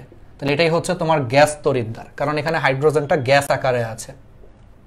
এটা তুমি এক্সাম্পলগুলো দেখলেই পারবা, কারণ আমরা সবাই জানি হাইড্রোজেন কি একটা গ্যাস। তো যদি দেখো যে কোনো তড়িৎদ্বারে হাইড্রোজেন আছে, তার মানে চোখ বন্ধ করে কি দাগাবা, ওইটা হলো গ্যাস তড়িৎদ্বার। বুঝার তো কিছু নাই, বুঝতেই পারতেছো এখানে গ্যাস আছে, এই জন্য এটা নাম দিয়েছে গ্যাস তড়িৎদ্বার। আর গ্যাস তড়িৎদ্বারে দণ্ড হিসেবে কি ইউজ করা হয়? দামি ধাতু ইউজ করা হয়। এক্সাম্পল কি? প্লাটিনাম আর হলো গোল্ড, এগুলো হলো গ্যাস তড়িৎদ্বারে হলো ইউজ করা হয় দণ্ড হিসেবে, আর সেখানে হাইড্রোজেন গ্যাসও থাকে, এই জন্য নাম দিছে গ্যাস তড়িৎদ্বার। পারবা এগুলা। এবার আসো হলো তোমার জারণ বিজারণ তড়িৎদ্বার। জারণ বিজারণ তড়িৎদ্বার, জারণ বিজারণ তড়িৎদ্বারটা একটু মজার জিনিস। জারণ বিজারণ তড়িৎদ্বারটা হলো, এটা জাস্ট এক্সাম্পল, মানে আমি বলি এখান থেকে অবজেক্টিভে তোমার খালি এক্সাম্পলগুলো আসে যে এটা কি ধরনের তড়িৎদ্বার। তাহলে অ্যান্সারটা হচ্ছে ধরো গ্যাস তড়িৎদ্বার, অথবা অ্যান্সারটা হচ্ছে ধাতব আয়ন তড়িৎদ্বার, এরকম আর কি। তাহলে এবার আসো জারণ বিজারণ তড়িৎদ্বার জিনিসটা কি। জারণ বিজারণ তড়িৎদ্বার এটা আরেকবার তোমরা চাইলে বইও পড়তে পারো। জারণ বিজারণ তড়িৎদ্বারটা হচ্ছে অবস্থান্তর মৌল চিহ্ন না, অবস্থান্তর মৌল কি ভিন্ন ভিন্ন জারণ মান প্রদর্শন করে। যেমন ধরো আয়রন, আয়রন তোমার দুইটা দ্রবণ আকারে থাকতে পারে। ধরো একটা দ্রবণে আয়রন 2+ আছে, আর একটা দ্রবণে হলো আয়রন 3+ আছে, থাকতেই পারে।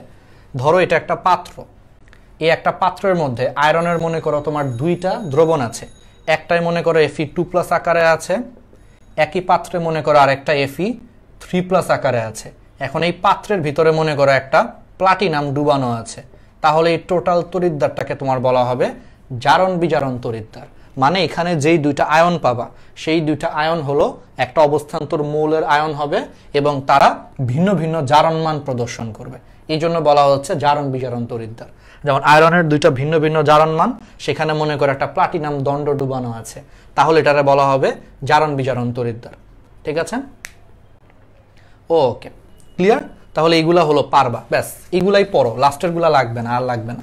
তাহলে এখন আসো আমরা কিছু অবজেক্টিভ দেখি। একটু অবজেক্টিভ, বুঝতেই পারতেছো এগুলা আসলে বুঝার জিনিস কম, একটু মনে রাখতে হবে।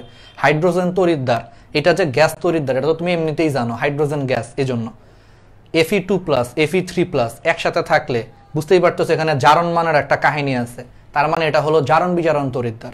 আবার একটা ধাতু, সেই ধাতুরই লবণে ডুবানো আছে, তাহলে ধাতব আয়ন তড়িৎদ্বার। আবার কোনো একটা ধাতু, সেই ধাতুর অদ্রবণীয় লবণে ডুবানো আছে এবং সেই লবণটার অ্যানায়নটা আরেকটা যৌগ হিসেবে আছে, তাহলে এটারে বলা হবে ধাতুর অদ্রবণীয় লবণ তড়িৎদ্বার। ওকে, এখন এটার এক্সাম্পলটা কেন বললাম, ওকে, এটার এক্সাম্পলটা কেন বললাম, দেখো ঢাকা বোর্ড 2016-তে প্রশ্ন আসছে, কোনটি প্রাইমারি নির্দেশক তড়িৎদ্বার? পারবা না? ঢাকা বোর্ড 2016-র প্রশ্ন, আমাদের ব্যাচের প্রশ্ন, কোনটি প্রাইমারি নির্দেশক তড়িৎদ্বার? অ্যান্সার কি? হাইড্রোজেন তড়িৎদ্বার, একটু আগে পড়াইছি, তাই না? হাইড্রোজেন তড়িৎদ্বার হলো আমরা বলেছি। এইবার আসো, দেখো ঢাকা বোর্ড 19-এর প্রশ্ন। আচ্ছা, আমি দুইটা অবজেক্টিভ দেখাই, তাহলে তোমরা বুঝবা যে কেন এতক্ষণ আমি বক বক করলাম। একটা প্রশ্ন আসছে, কোনটি প্রাইমারি তড়িৎদ্বার? আমি তো বলছি যে আমাদের আসল বুঝানোর জিনিস সব আগেই পড়ায় ফেলছি, ঠান্ডা মাথায় পড়ায় ফেলছি। এখন যদি টুকটাক নাও বুঝো প্রবলেম নাই, এগুলো জাস্ট একবার করে বলে যাচ্ছি, ঠিক আছে? এগুলো তুমি নিজে বাসায় পড়লেও পারবা। এক্সাম্পল পারবা না, 5 প্রকার আছে, কি কি আছে একবার দেখলেই তোমার মনে থাকবে, তাই না? এগুলো তো আসলে বুঝার জিনিসটা অতটা নাই। তাহলে কোনটি প্রাইমারি নির্দেশক তড়িৎদ্বার? তাহলে অ্যান্সারটা কি? হাইড্রোজেন তড়িৎদ্বার, একটু আগে বলছি। এটা ঢাকা বোর্ড 16-তে আসছে। এবার আসো, বলছে কোনটা নার্নস্টের সমীকরণ, একটা চমৎকার জিনিস। নার্নস্টের সমীকরণটা আমরা হলো এখানে পড়াবো না, নার্নস্টের সমীকরণটা আমরা পড়াবো হলো সিকিউ ক্লাসে, কারণ নার্নস্টের সমীকরণটা এমসিকিউতে আসে না, এমসিকিউতে খুবই রেয়ার, এই জন্য এটা আমরা একেবারে সিকিউতে পড়াবো, সৃজনশীলে আসে। তো একবার পড়ালেই তো হয়েছে, সিকিউতে পড়াবো, যদি কোনো কারণে অবজেক্টিভে আসে তোমরা তাও পারবা, কিন্তু নার্নস্টের সমীকরণটা মেইনলি সিকিউতে আসে, এই জন্য আজকে কিন্তু নার্নস্টের সমীকরণে আমরা যাব না, কারণ সিকিউ এর জিনিস ওটা এখন পড়া এত লাভ নাই, এমসিকিউ শেষ করি। তাহলে এটা প্রাইমারি নির্দেশক তড়িৎদ্বার, ঢাকা বোর্ড 16 প্রশ্ন। 19-এ প্রশ্ন আসছে, দেখছো কোনটি জারণ বিজারণ তড়িৎদ্বার, দেখছো এটা 19-এর প্রশ্ন, বললাম না এগুলো আসবে। কোনটি জারণ বিজারণ তড়িৎদ্বার, আমি অপশনগুলো লিখি, তোমরা এটার অ্যান্সার দাও, দেখি কতজন মনোযোগ দিয়ে ক্লাস করতেছো। কোনটি জারণ বিজারণ তড়িৎদ্বার, আমি লিখলাম, এটার অপশনগুলো লিখি, এটা ঢাকা বোর্ড 19-এ আসছে।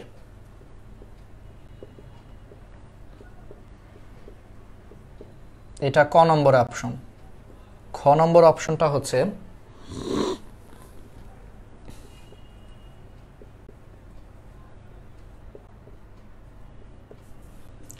গ নম্বর অপশনটা হচ্ছে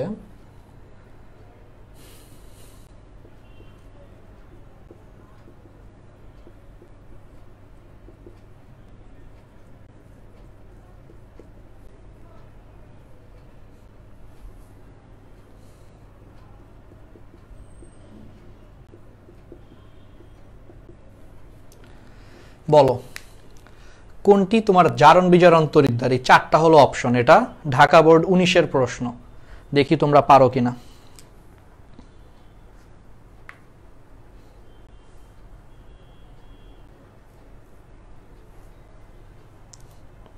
হ্যাঁ লাস্টেরটা এক্স্যাক্টলি, দেখি নামগুলা পড়ি, নিধি হাসান, এজি রহমান, মিম খান, তামান্না ইসলাম, হোসনে আরা মায়া, তাহসিনা আয়ুব, এজে রহমান, এইচএসসি ক্যান্ডিডেট, জায়েদ,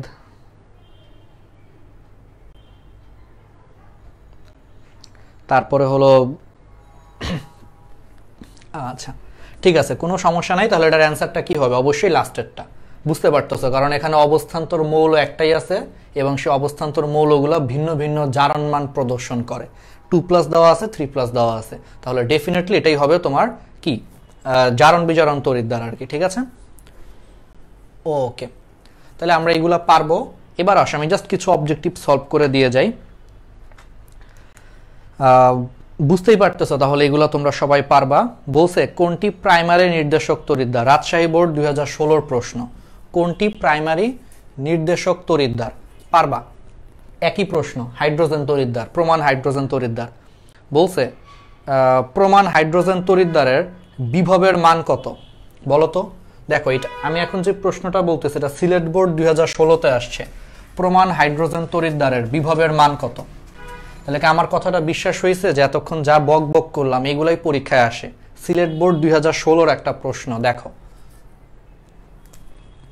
প্রমাণ হাইড্রোজেন তড়িৎদ্বারের বিভব কত, এটা সিলেট বোর্ড 2016-র প্রশ্ন। তো বললামই তো এইগুলাই পরীক্ষায় আসবে, প্রমাণ হাইড্রোজেন তড়িৎদ্বারের বিভব কত, 0, এইমাত্র তো বললাম 0 ভোল্টেজ, ঠিক আছে, এগুলো আমরা সবাই পারবো। তাহলে প্রমাণ হাইড্রোজেন তড়িৎদ্বারের বিভব হচ্ছে 0 ভোল্টেজ, সিলেট বোর্ড 2016-র প্রশ্ন।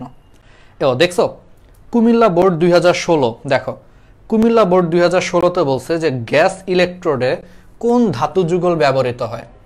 দেখছো তোমাদেরকে সবগুলোর বেসিক পড়াইছে, আর নার্নস্টের সমীকরণ কিন্তু আমরা সিকিউতে পড়াবো, তো মোটামুটি আমি তোমাদেরকে যা পড়াইছি ক্লিয়ার হয়ে যাবে। তাহলে গ্যাস ইলেকট্রোডে কি ব্যবহৃত হয় বলো তো, গ্যাস ইলেকট্রোডে কি ব্যবহৃত হয়। ইলেকট্রোডের বাংলা কি, ইলেকট্রোডের বাংলা হচ্ছে তড়িৎদ্বার, ইলেকট্রোডের বাংলা হচ্ছে তড়িৎদ্বার, তার মানে ওরা বলছে যে গ্যাস তড়িৎদ্বারে কি কি ব্যবহৃত হয়। তাহলে আমি মাত্র বললাম যে যত দামি ধাতু আছে, তাহলে কারা কারা আছে, প্লাটিনাম আছে আর গোল্ড আছে, তাহলে অ্যান্সারটা হচ্ছে প্লাটিনাম গোল্ড, এটাই আসছে তোমার কুমিল্লা বোর্ড 16 সালে। তো এগুলো কি এখন পারবা না, তোমার তো পড়ায় দিছে এগুলো সব, তো ঠিক আছে। তারপর দেখো বরিশাল বোর্ডে আসছে নিচের কোনটা ধাতু ধাতবায়ন তড়িৎদ্বার, বরিশাল বোর্ড 16 সালের প্রশ্ন, পারবা।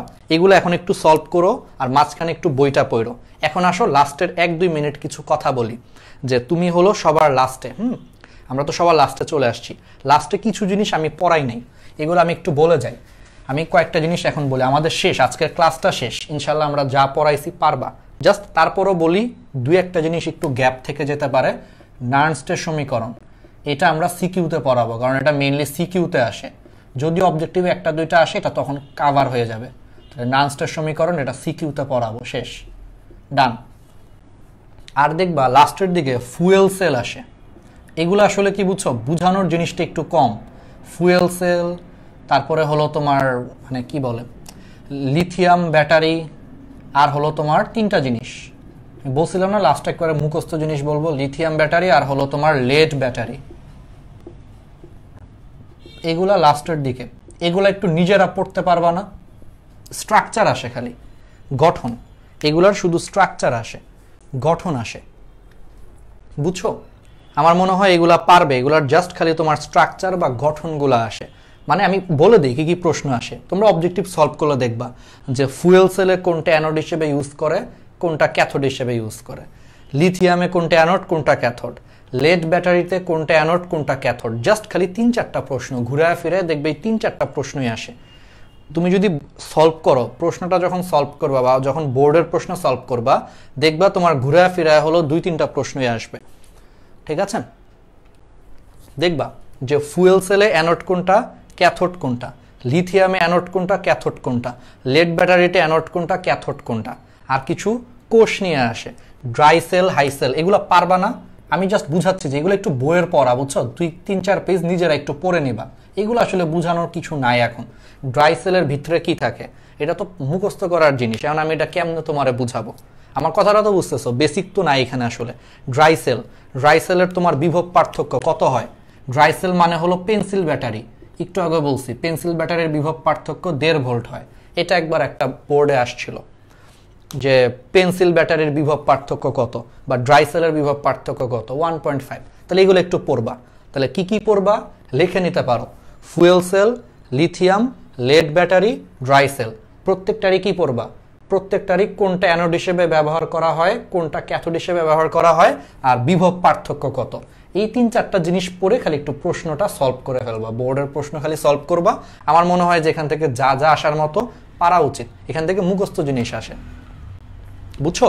আর দেখবা যে লেড ব্যাটারি থেকে তোমার এখানে সালফিউরিক অ্যাসিড ইউজ করে, ওই সালফিউরিক অ্যাসিড ইউজ করে, সেই সালফিউরিক অ্যাসিডের তোমার হলো মানে কিছু কাহিনী আছে, আপেক্ষিক গুরুত্ব আছে, এগুলো আসলে মান আসে কিছু, মানে মুখস্থ আর কি।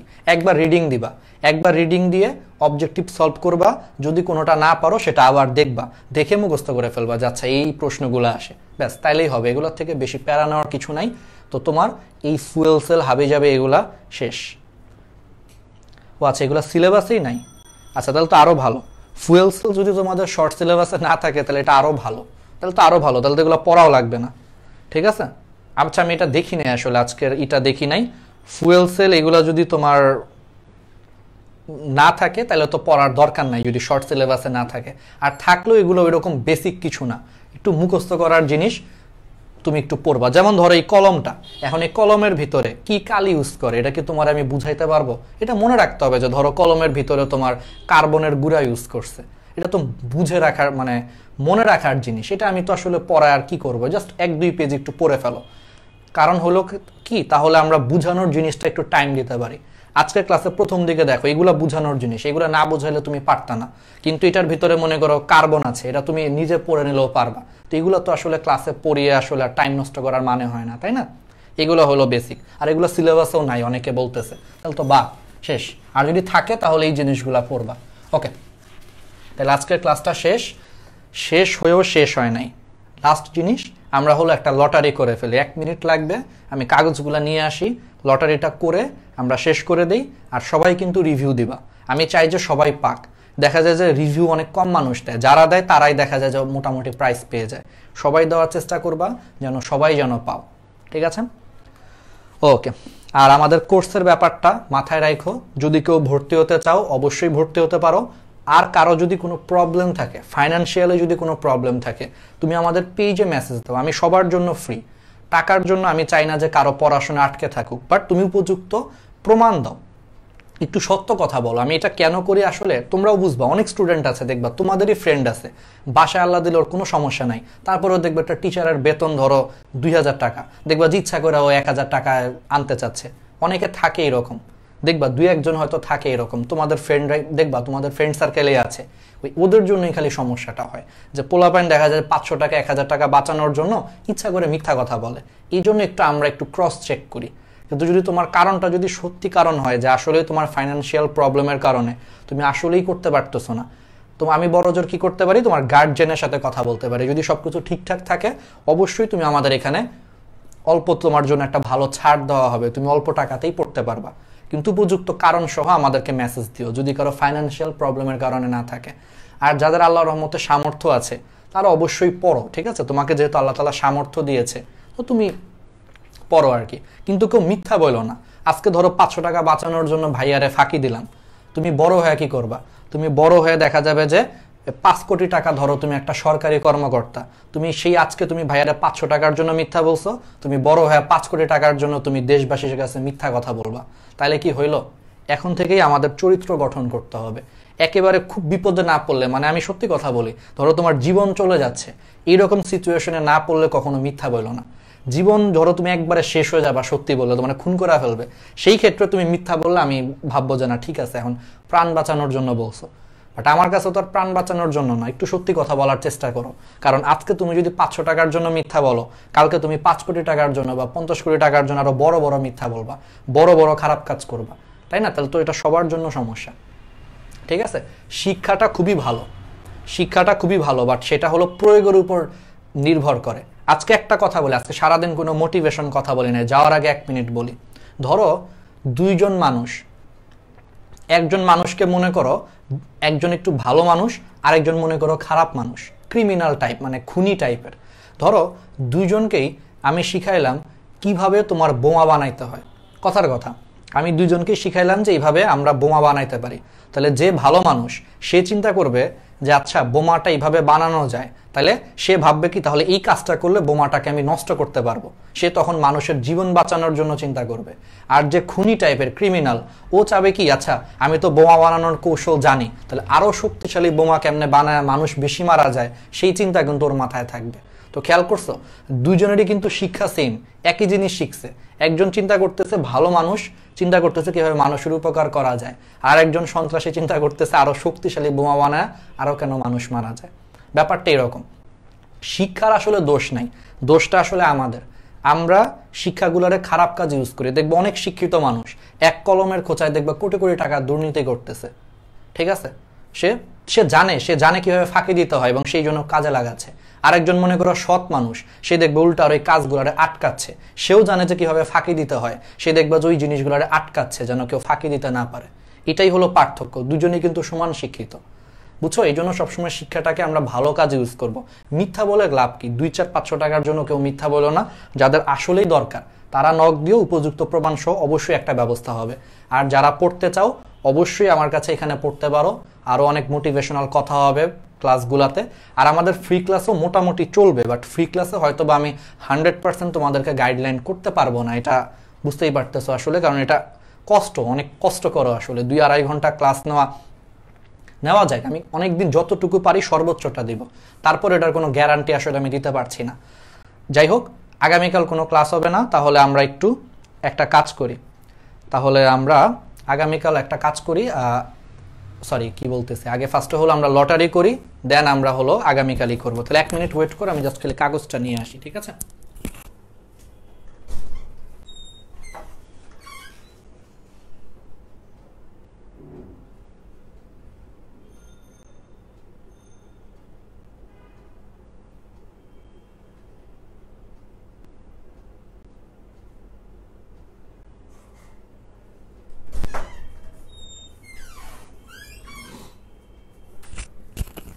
ওকে, ঠিক আছে। এই জিনিসগুলাই তোমরা মনে রাখবা সবসময়, কথাগুলা জাস্ট বিনোদনের জন্য না, এগুলা কিন্তু অনেক বাস্তব কথা, সবসময় এগুলা খেয়াল রাখবা। আচ্ছা, তো আসো আমরা করি। আমি জাস্ট শেষের দিকে চলে আসছি, আসলে লাস্টের দিকে অনেক টায়ার্ড থাকা লাগে। ওকে,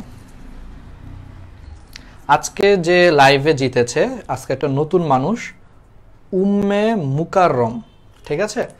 উম্মে মুকাররম, দেখো তোমরা ওর নামটা দেখো। ও হলো আজকে মানে গতকালের ক্লাসের হলো উইনার।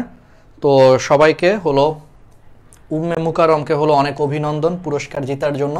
অবশ্যই তুমি আমাদের হলো পেজে মেসেজ পাঠাবে যেন তোমাকে আমরা রিচ করতে পারি তোমার পুরস্কারটা বুঝে নেওয়ার জন্য। আর বাকি সবাই তাহলে ভালো থাকো। যদি কেউ মানে আমাদের সাথে কাজ করতে চাও অ্যাডভার্টাইজিংয়ে, সেখানে একটু ছাড়ের ব্যবস্থা আছে। বললামই তো যে আমাকে মেসেঞ্জারে নক দিবা, একটা আমার পার্সোনাল আইডিতে নক দিবা, কারণ তোমাদেরকে একটা গ্রুপে অ্যাড করব। তো সেখানে লিখবা, জাস্ট 3টা কথা লিখবা, কোনো সালাম দেওয়া লাগবে না, কিছু লাগবে না, জাস্ট 3টা লাইন লিখবা যে ভাই অ্যাডভার্টাইজিং করতে চাই। তাইলে আমি বুঝবো যে তোমরা কাজ করতে চাও, তোমাদেরকে নিয়ে দ্রুতই করব, কারণ অনেক মানুষ মেসেজ দেয় আসলে, ঠিক আছে?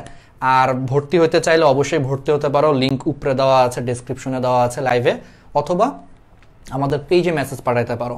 আর যার একান্তই সমস্যা, ফাইন্যান্সিয়াল প্রবলেম, অবশ্যই আমাদেরকে মেসেজ দাও উপযুক্ত কারণ সহ, আমরা অবশ্যই কোনো না কোনো একটা ব্যবস্থা করে ফেলবো তোমাদের জন্য, ঠিক আছে?